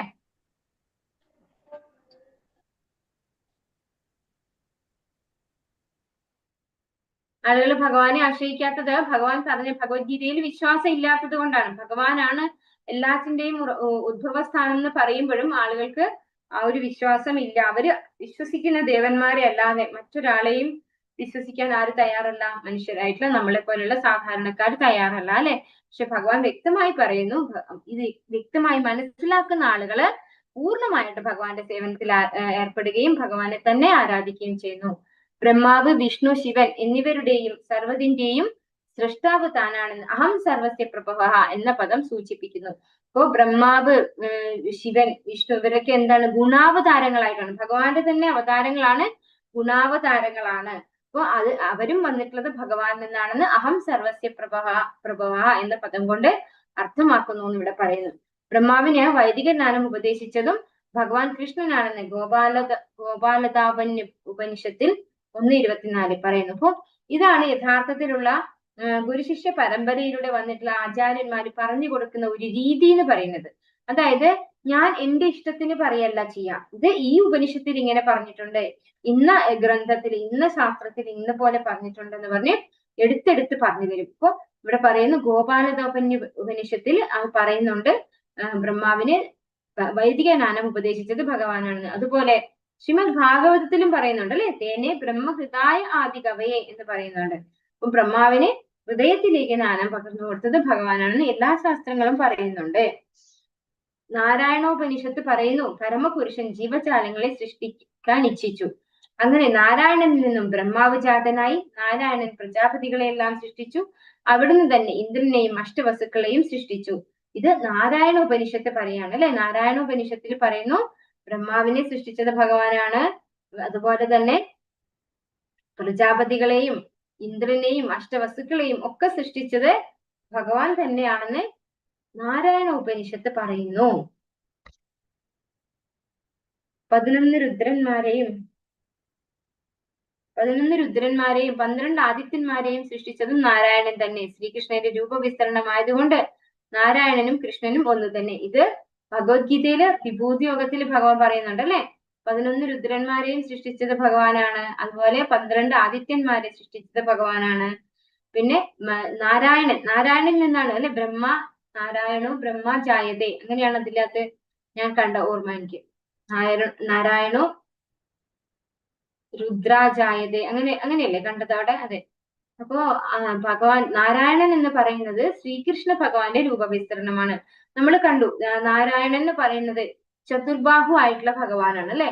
എവിടെയാണ് നാരായണൻ ഇരിക്കുന്നത്? വൈകുണ്ഠത്തിലാണ്. ഭഗവാൻ ഐശ്വര്യഭാവത്തിലാണ് ഇരിക്കുന്നത്. നാരായണൻ വൈകുണ്ഠത്തില് ഐശ്വര്യഭാവത്തിലാണ് ഉള്ളത്. ഈ വൈകുണ്ഠത്തിന്റെ മേലെയാണ് ഗോലോക വൃന്ദാവൻ എന്ന് പറയുന്ന ഭഗവാൻ ശ്രീകൃഷ്ണന്റെ ആത്മീയധാമം. ആ ശ്രീകൃഷ്ണന്റെ വിസ്തരണം മാത്രമാണ് ആര്? നാരായണൻ. അപ്പോ ശ്രീകൃഷ്ണന്റെ വിസ്തരണം ആയതുകൊണ്ട് തന്നെ നാരായണനും കൃഷ്ണനും വ്യത്യസ്തരല്ല, ഒന്ന് തന്നെയാണെന്ന് പറയുന്നു. ഭാവത്തിലാണ് വ്യത്യാസം അല്ലെ. നാരായണൻ പരിപൂർണനായിട്ടുള്ള ഭഗവാനാണ്, പക്ഷെ ഐശ്വര്യഭാവത്തിലാണെന്ന് മാത്രം. ദേവകീ പുത്രനായ ശ്രീകൃഷ്ണനാണ് പരമദിവ്യോത്തമ പുരുഷൻ എന്നും ഇതേ ഉപനിഷത്ത് പ്രസ്താവിക്കുന്നു. അപ്പോ ഏകോ ദേവം ദേവകീ പുത്ര ഏവം അല്ലെ. ശങ്കരാചാര്യരും പറഞ്ഞിട്ടുള്ളത് അതാണ്. അപ്പോ ദേവകീ പുത്രനായ ഭഗവാൻ ശ്രീകൃഷ്ണൻ, ആ ഭഗവാനാണ് എല്ലാറ്റിന്റെയും ഉടമസ്ഥനായിട്ടുള്ള, എല്ലാറ്റിന്റെയും നിയന്ത്രകനായിട്ടുള്ള പരമദിവ്യോത്തമ പുരുഷൻ. ഇത് തന്നെയാണ് നമ്മുടെ ഈശോപനിഷത്തിൽ നമ്മൾ പഠിക്കുന്നത് അല്ലെ. അതേ ഭഗവാൻ, അതേ പരമദിവ്യോത്തമ പുരുഷനായ ഭഗവാനാണ് എല്ലാത്തിന്റെയും ഉടമസ്ഥനും നിയന്ത്രകനുമായിട്ടുള്ളത്. എല്ലാ വൈദിക സാഹിത്യവും നാരായണൻ അഥവാ കൃഷ്ണൻ തന്നെയാണ് സർവ്വകാരണങ്ങൾക്കും കാരണഭൂതൻ എന്ന് ഉറപ്പിച്ചിരിക്കുന്നു. അപ്പോ നാരായണൻ അല്ലെങ്കിൽ കൃഷ്ണൻ, ഇവിടെ അങ്ങനെ പറയാൻ എന്താ കാരണം? നാരായണൻ വന്നിട്ടുള്ളത് ആരിൽ നിന്നാണ്? കൃഷ്ണന്റെ വിസ്തരണത്തിൽ നിന്നാണ് നാരായണൻ വന്നിട്ടുള്ളത് അല്ലെ. എന്നാൽ അത് വ്യത്യാസമില്ല. നമ്മള് ഓം പൂർണ്ണമത പൂർണ്ണമിതം പൂർണ്ണാത് പൂർണ്ണമുദച്ഛിത ആ ഒരു ശ്ലോകത്തില് നമ്മൾ പഠിച്ചു. ഭഗവാൻ പരിപൂർണനാണ്. ഭഗവാനിൽ നിന്ന് വന്നിട്ടുള്ളതും എന്താണ്? സമ്പൂർണങ്ങളാണ് അല്ലെ. സ്വയം പൂർണ്ണങ്ങളാണ്. അതുകൊണ്ട് നാരായണനും പരിപൂർണനായിട്ടുള്ള ഭഗവത് അവതാരം തന്നെയാണ്. പക്ഷെ കൃഷ്ണനാണ് എല്ലാ അവതാരങ്ങളുടെയും അവതാരിയായിട്ടുള്ള ഭഗവാൻ. സർവ കാരണങ്ങൾക്കും കാരണഭൂതൻ എന്ന് പറയുന്നത് ഭഗവാൻ ശ്രീകൃഷ്ണനെ ആണ്. എല്ലാ കാരണങ്ങൾക്കും ആദ്യ കാരണവും. അടുത്ത പാരഗ്രാഫ് വായിക്കാം നമുക്ക്. അടുത്ത പാരഗ്രാഫിലുള്ളതാണ്.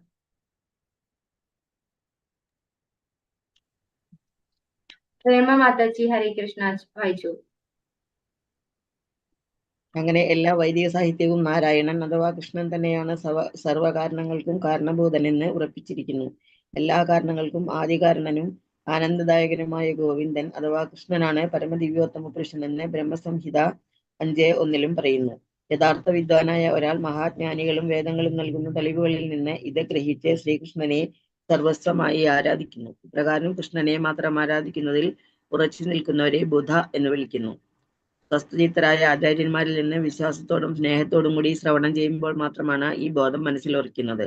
ഭഗവാൻ കൃഷ്ണനിൽ വിശ്വാസവും സ്നേഹവും ഇല്ലാത്ത ഒരാൾക്ക് ഈ ലളിതമായ സത്യം ബോധ്യപ്പെടാൻ വിഷമം തന്നെ.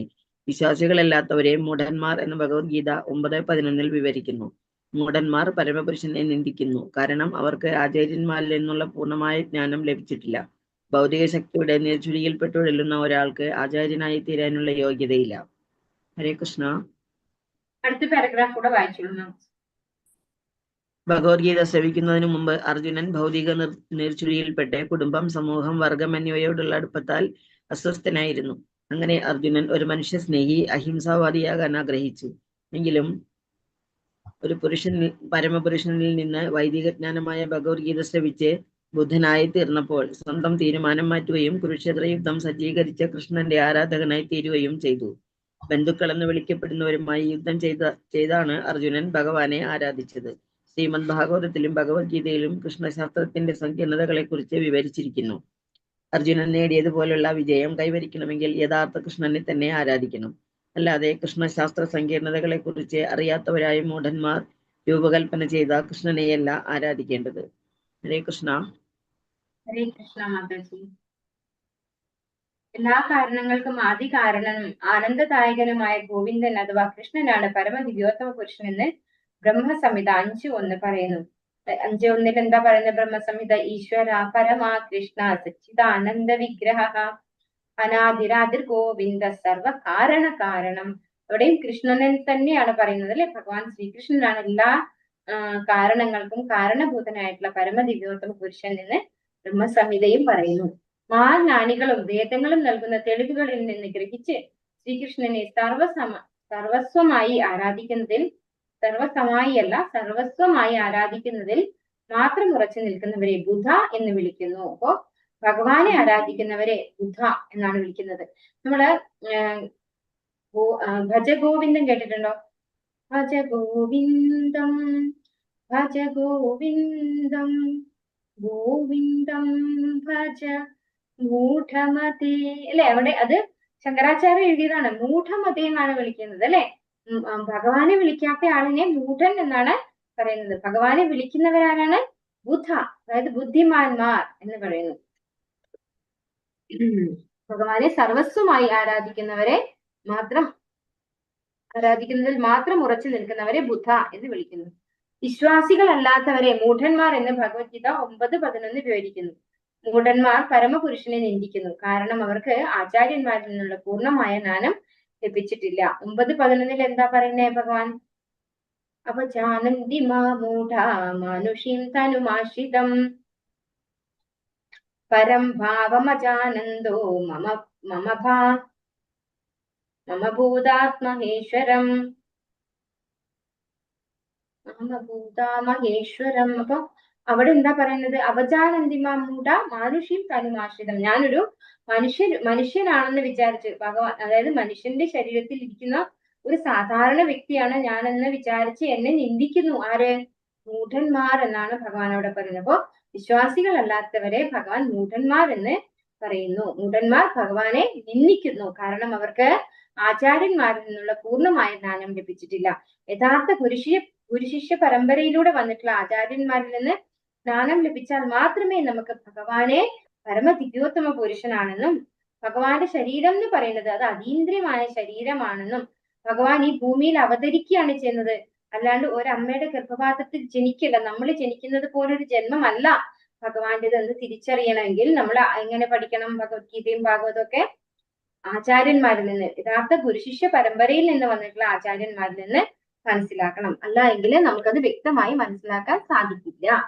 ഭഗവത്ഗീത ശ്രവിക്കുന്നതിന് മുമ്പ് അർജുനൻ ഭൗതിക നീർച്ചുഴിയിൽപ്പെട്ട് കുടുംബം, സമൂഹം, വർഗം എന്നിവയോടുള്ള അടുപ്പത്താൽ അസ്വസ്ഥനായിരുന്നു. അതായത് നമ്മൾ അർജുന വിഷാദ യോഗത്തിൽ നമ്മൾ ഇതൊക്കെ കണ്ടതാണ് അല്ലെ. ഇവരെന്റെ ബന്ധുക്കളാണ്, ഞാൻ ഇവരെ വധിച്ചു കഴിഞ്ഞാൽ അവരൊക്കെ എന്താണ്, നാഥനില്ലാതെയായി പോകും, സ്ത്രീകളൊക്കെ ദുഷിച്ചു പോകും അല്ലെ. പിന്നെ മാത്രല്ല ഗുരുവും പിതാമഹനുമാണ് മുന്നിലുള്ളത്, അവരെയൊക്കെ വധിച്ചു കഴിഞ്ഞാൽ എനിക്ക് കിട്ടുന്ന ഐശ്വര്യമൊക്കെ രക്തപങ്കിലമാകും, പുഞ്ചിയ പോകാൻ രുതിരപ്രതിഗ്ധ എന്ന് പറയുന്നുണ്ട് അല്ലെ. അർജുനൻ പറയുന്നുണ്ട്, ഇവരെയൊക്കെ വധിച്ചിട്ട് എനിക്ക് കിട്ടുന്നത് രക്തപങ്കിലമായിട്ടുള്ള സുഖമാണ്, എനിക്ക് അതൊന്നും വേണ്ട എന്ന് പറയുന്നുണ്ട്. അതുപോലെ ഇവരെയൊക്കെ വധിച്ചു കഴിഞ്ഞാൽ, പാപികളായിട്ടുള്ള ആളുകളാണ് ഇവരൊക്കെ, അവരെയൊക്കെ വധിച്ചു കഴിഞ്ഞാൽ എനിക്ക് പാപം കിട്ടുകയാണ് ചെയ്യാ. കൃഷ്ണ, എന്തിനാണ് ഇവരെ വധിച്ചിട്ട് ഞാൻ പാപം തീണ്ടുന്നത് എന്ന് ചോദിക്കുന്നുണ്ട് അർജുനൻ. അപ്പൊ അവിടെയൊക്കെ അർജുനൻ ചോദിക്കുന്നത്, പറയുന്നത് എന്തൊക്കെയാണ്? കുടുംബം, സമൂഹം, വർഗം ഇങ്ങനെയുള്ള അടുപ്പത്താൽ അവരൊക്കെ എന്റേതാണെന്നുള്ള ഒരു തോന്നലിൽ അസ്വസ്ഥനായിരുന്നു അർജുനൻ എന്നാണ് ഇവിടെ പറയുന്നത്. വൈദിക വിജ്ഞാനമായ ഭഗവത്ഗീത ശ്രവിച്ച് ബുധനായി തീർന്നപ്പോൾ സ്വന്തം തീരുമാനം മാറ്റുകയും കുരുക്ഷേത്ര യുദ്ധം സജ്ജീകരിച്ച കൃഷ്ണന്റെ ആരാധകനായി തീരുകയും ചെയ്തു. അപ്പോ യഥാർത്ഥത്തിൽ ഭഗവാനിൽ നിന്ന് നേരിട്ടാണ് ഭഗവത്ഗീത അർജുനന് കിട്ടിയത് അല്ലെ. ഭഗവാന്റെ പ്രിയമിത്രവും അതുപോലെ ഭക്തനും, പ്രിയപ്പെട്ട ഭക്തനും ആയതുകൊണ്ട് തന്നെ ഭഗവാൻ അർജുനന് നേരിട്ട് ഭഗവത്ഗീത ജ്ഞാനം പകർന്നു കൊടുത്തു. അങ്ങനെ പകർന്നു കൊടുത്തു കഴിഞ്ഞപ്പോ പിന്നെ അർജുനന് യുദ്ധം ചെയ്യാൻ ഒരു ബുദ്ധിമുട്ടും ഉണ്ടായില്ല അല്ലെ. ബന്ധുക്കൾ എന്ന് വിളിക്കപ്പെടുന്നവരുമായി യുദ്ധം ചെയ്താണ് അർജുനൻ ഭഗവാനെ ആരാധിച്ചത്. അപ്പൊ അർജുനൻ ഭഗവാനെ ആരാധിച്ചത് ബന്ധുക്കൾ എന്ന് പറയുന്ന ആളുകളെയൊക്കെ ഭഗവാന് വേണ്ടിയിട്ട് അല്ലെ. ഭഗവാൻ പറഞ്ഞു, തസ്മാ ഉദ്ദിഷ്ട കൗന്ദേയ യുദ്ധായ കൃതനിശ്ചയ എന്ന് ഭഗവാൻ പറഞ്ഞപ്പോ അർജുനൻ എഴുന്നേറ്റ് യുദ്ധം ചെയ്യാനുണ്ടായത്.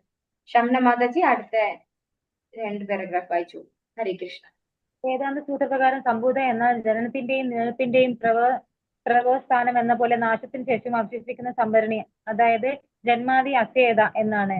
വേദാന്ത സൂത്രത്തിന്റെ സ്വാഭാവിക വ്യാഖ്യാനമായ ശ്രീമദ് ഭാഗവത്തിന്റെ അതേ കർത്താവ് തന്നെ പറയുന്നു, എല്ലാ ആവിർഭാവത്തിന്റെയും പ്രവസ്ഥാനം ഒരു ജഡവസ്തുവായ ശില പോലെയല്ലെന്നും അഭിജ്ഞൻ അഥവാ പൂർണ്ണ ബോധവാനാണെന്നും ഞാൻ ഭൂതം, വർത്തമാനം, ഭാവി എന്നിവയെ പറ്റി പൂർണ്ണ ബോധവാനാണെന്നും ബ്രഹ്മാവും ശിവനും ദേവന്മാരും ഉൾപ്പെടെ ആരും എന്നെ പൂർണ്ണമായി അറിയുന്നില്ലെന്നും ഭഗവത്ഗീതയിൽ 7-ാം അധ്യായം 26-ാം ശ്ലോകത്തിൽ കൃഷ്ണൻ അരുളി ചെയ്യുന്നു.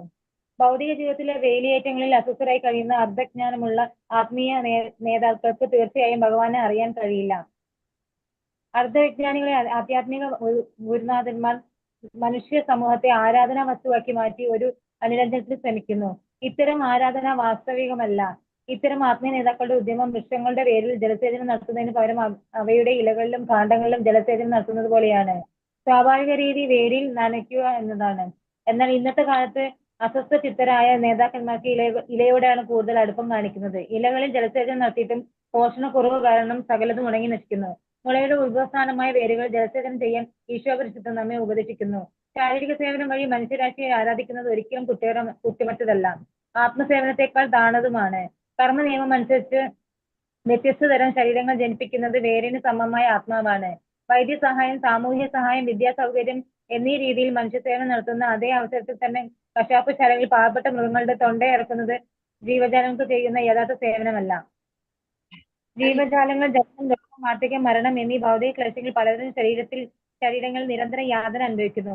പരമപുരുഷനും ജീവാത്മാവും തമ്മിലുള്ള നഷ്ടപ്പെട്ട ബന്ധം പുനഃസ്ഥാപിക്കുക വഴി ഈ ഭൗതിക ബന്ധങ്ങളിൽ നിന്നും പുറത്തു വരാനുള്ള ഒരവസരമാണ് മനുഷ്യജന്മം.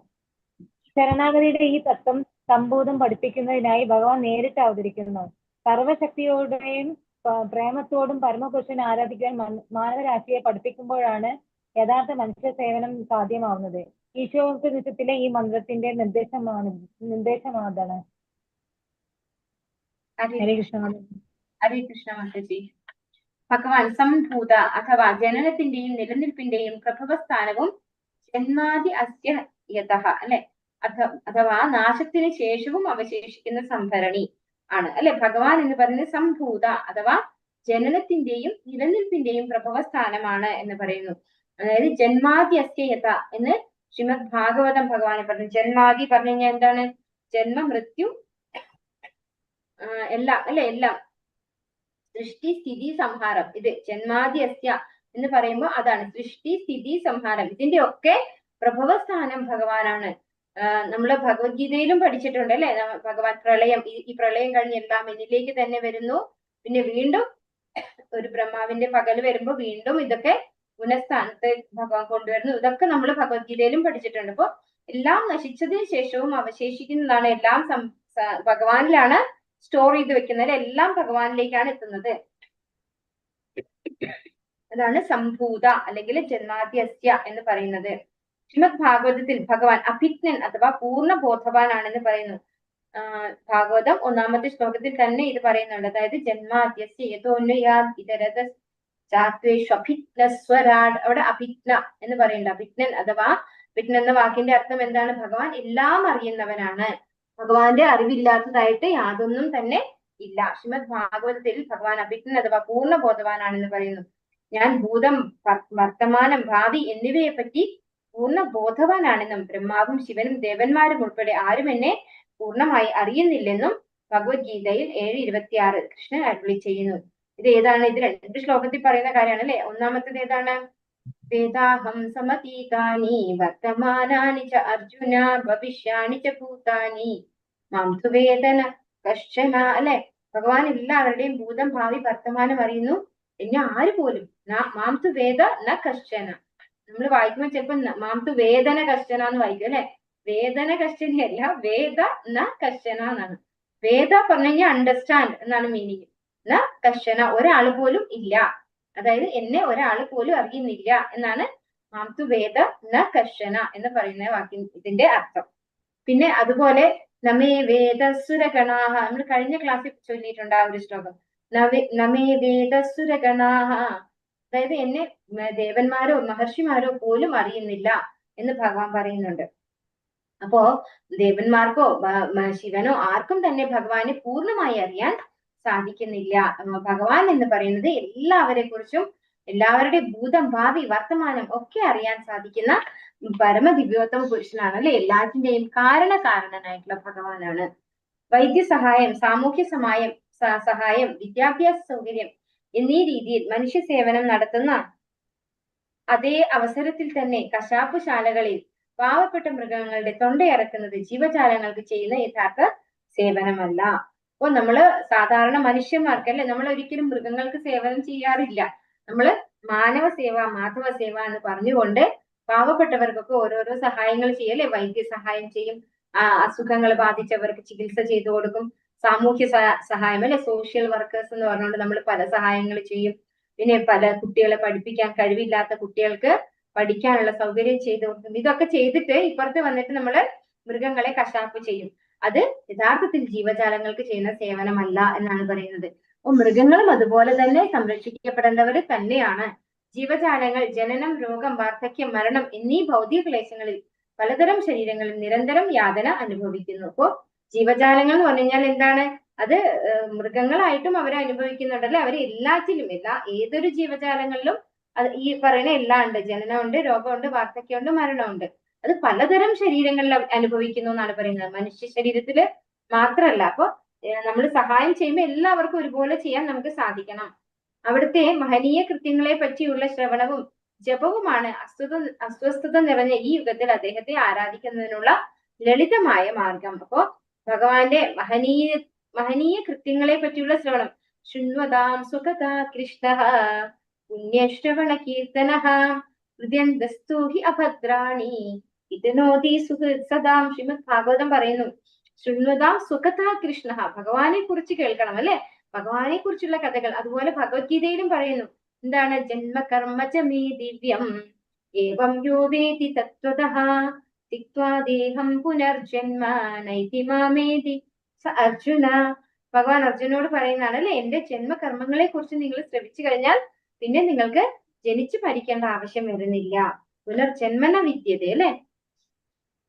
ഇത് മാത്രമാണ് ഈ അസ്വസ്ഥത നിറഞ്ഞ യുഗത്തിൽ അദ്ദേഹത്തെ ആരാധിക്കുന്നതിനുള്ള ലളിതമായ മാർഗം. ഹരേ കൃഷ്ണ. അടുത്ത പാരഗ്രാഫ് രാധാ മാതാജി വായിച്ചോളൂ. ഹരികൃഷ്ണ. അവിടുത്തെ മഹനീയ കൃത്യങ്ങളെ പറ്റിയുള്ള ശ്രവണവും ജപവുമാണ് അസ്വസ്ഥത നിറഞ്ഞ ഈ യുഗത്തിൽ അദ്ദേഹത്തെ ആരാധിക്കുന്നതിനുള്ള ലളിത മാർഗം. എങ്കിൽ കൂടി മാനസിക ഊഹാപോഹങ്ങൾ നടത്തുന്നവർ ഭഗവാന്റെ ലീലകൾ സാങ്കല്പികമെന്ന് കരുതുന്നു. അതിനാൽ അവർ അവയുടെ ശ്രവണത്തിൽ നിന്ന് ഒഴിഞ്ഞു നിൽക്കുകയും നിഷ്കളങ്കരായ ജനതയുടെ ശ്രദ്ധ വ്യതിചലിപ്പിക്കാൻ അർത്ഥമില്ലാത്ത വാക്യാലങ്ങൾ കണ്ടുപിടിക്കുകയും ചെയ്യുന്നു. ഭഗവാൻ ശ്രീകൃഷ്ണന്റെ പ്രവൃത്തികളെപ്പറ്റി ശ്രവിക്കുന്നതിനു പകരം ഇത്തരം കപട ആധ്യാത്മിക ആചാര്യന്മാർ സ്വയം പരസ്യപ്പെടുത്തുന്നതിനായി അനുയായികളെ അവരെക്കുറിച്ച് തന്നെ കീർത്തിക്കുവാൻ പ്രേരിപ്പിക്കുന്നു. ആധുനിക കാലത്ത് അത്തരം നാട്യക്കാരുടെ എണ്ണം ഗണ്യമായി വർദ്ധിച്ചിട്ടുണ്ട്. ഇത്തരം നാട്യക്കാരുടെ കെട്ടിച്ചമയ്ക്കപ്പെട്ട പ്രചരണത്തിൽ നിന്നും ജനങ്ങളെ രക്ഷിക്കുകയെന്നത് ഭഗവത് ഭക്തന്മാർക്ക് ഒരു വലിയ പ്രശ്നമായി തീർന്നിരിക്കുന്നു. ഉപനിഷത്തുക്കൾ പരോക്ഷമായി ആദിപുരുഷനായ ശ്രീകൃഷ്ണനിലേക്ക് നമ്മുടെ ശ്രദ്ധയെ തിരിക്കുന്നു. എന്നാൽ എല്ലാ ഉപനിഷത്തുക്കളുടെയും സാരസംഗ്രഹമായ ഭഗവത്ഗീതയിൽ നേരിട്ട് ഇക്കാര്യം ചൂണ്ടിക്കാട്ടുന്നു. അതിനാൽ ഭഗവത്ഗീതയും ശ്രീമദ് ഭാഗവതവും ശ്രവിക്കേണ്ടതാണ്. ഇപ്രകാരം ക്രമേണ മനസ്സ് മാലിന്യങ്ങളിൽ നിന്നും ശുദ്ധമാകുന്നു. ഭഗവത് ലീലകൾ ശ്രവണം ചെയ്യുമ്പോൾ ഭക്തൻ ഭഗവാന്റെ ശ്രദ്ധ പിടിച്ചുപറ്റുന്നു. ഇപ്രകാരം സ്വഹൃദയസ്ഥനായ ഭഗവാൻ ഭക്തനു വേണ്ട മാർഗനിർദ്ദേശങ്ങൾ നൽകുന്നു. ദദാമി ബുദ്ധി യോഗം തം യേന മാം ഉപയാന്തി തേ. എന്നെ പ്രാപിക്കാൻ ഉതകുന്ന ബുദ്ധിവിശേഷം ഞാൻ നൽകുന്നു എന്ന് ഭഗവത്ഗീതയിലും 10:10 ഭഗവാൻ പറയുന്നുണ്ട്. രാജസികവും താമസികവുമായ പ്രകൃതി ഗുണങ്ങളാൽ മലീമസമാക്കപ്പെട്ട ഭക്തഹൃദയങ്ങളെ ഭഗവാന്റെ ആന്തരിക പ്രചോദനങ്ങൾ പവിത്രീകരിക്കുന്നു. അവിശ്വാസികൾ രജോ ഗുണത്തിനും തമോ ഗുണത്തിനും വശംവദരാണ്. രജോ ഗുണത്തിൽ കുടുങ്ങിയ ഒരാൾക്ക് ഭൗതികാഭിലാഷങ്ങളിൽ നിന്ന് വിട്ടുനിൽക്കുവാൻ സാധ്യമല്ല. തമോ ഗുണത്തിൽ പെട്ടുപോയ ഒരുവന് തന്നെയോ ഈശ്വരനെയോ കുറിച്ചറിയാൻ കഴിയില്ല. രജസ്തമോ ഗുണങ്ങളിൽ പെട്ടവർക്ക് ആത്മസാക്ഷാത്കാരത്തിനുള്ള അവസരമില്ല. എന്നിരുന്നാലും അവർ മതവിശ്വാസികളായി നടിച്ചേക്കാം. ഒരു ഭക്തന് ഭഗവത് കരുണയാൽ രജോ ഗുണവും തമോ ഗുണവും നീങ്ങിക്കിട്ടുന്നു. ഇത്തരത്തിൽ ഭക്തൻ ബ്രാഹ്മണ ലക്ഷണ സത്വഗുണത്തിൽ അധിഷ്ഠിതനായി തീരുന്നു. വിശ്വസനായ ആധ്യാത്മിക ഗുരുവിന്റെ മാർഗനിർദ്ദേശത്തിലൂടെ ഭക്തിയുത സേവനത്തിന്റെ പാത പിന്തുടർന്നാൽ ഏവർക്കും ബ്രാഹ്മണൻ എന്ന യോഗ്യത നേടാം. ശ്രീമദ് ഭാഗവതം ഇപ്രകാരം പറയുന്നു. കിരാതകൂണാണ്ഡ്ര പുളിന്ദ പുൽകശ ആബീര ശുംഭയവനസാദയഃ യന്യച്ഛ പാപ യദപാശ്രയാശ്രയാഃ ശുദ്ധ്യന്തി തസ്മൈ പ്രഭവിഷ്ണവേ നമഃ. താഴ്ന്ന കുലത്തിൽ ജാതനായ ഒരു വ്യക്തിക്ക് പോലും ശുദ്ധഭക്തന്റെ മാർഗനിർദ്ദേശത്താൽ പരിശുദ്ധനാകാൻ കഴിയും. ഭഗവാൻ അസാധാരണ ശക്തിമാനാണ്. ഹരികൃഷ്ണ മാതാജി. അടുത്ത പാരഗ്രാഫും കൂടെ വായിച്ചോളൂ. കഴിഞ്ഞു. ബ്രാഹ്മണീയ ഗുണങ്ങൾ കൈവരിച്ചു കഴിഞ്ഞാൽ ഭഗവാന് ഭക്തിയുത സേവനം അർപ്പിക്കുന്നതിൽ സന്തോഷവും ഉത്സാഹവും സിദ്ധിക്കുകയായി. ഈശ്വരജ്ഞാനം സ്വയമേവ അയാളുടെ മനസ്സിൽ അനാവരണം ചെയ്യപ്പെടുന്നു. ഈ ശരിയായ ശാസ്ത്രം ഗ്രഹിക്കുന്നതിലൂടെ ഒരാൾ അനുക്രമം ഭൗതിക ബന്ധങ്ങളിൽ നിന്ന് മുക്തനാകുന്നു. പ്രഭുവിന്റെ കാരുണ്യത്താൽ കലുഷിതമായ മനസ്സ് സ്ഫടിക തുല്യം ശുദ്ധമാവുകയും ചെയ്യുന്നു. ഒരാൾ ഈ തലത്തിലേക്ക് എത്തിക്കഴിഞ്ഞാൽ അയാൾക്ക് മുക്താത്മാവാകാനും ജീവിതത്തിന്റെ ഓരോ ചുവടുവെപ്പിലും ഭഗവാനെ ദർശിക്കാനും കഴിയും. ഇതാണ് ഈശോപനിഷത്തിലെ ഈ മന്ത്രത്തിൽ വിവരിച്ചിട്ടുള്ള സംഭവ എന്നതിന്റെ പരിപൂർണത. ഹരികൃഷ്ണ മാതാജി.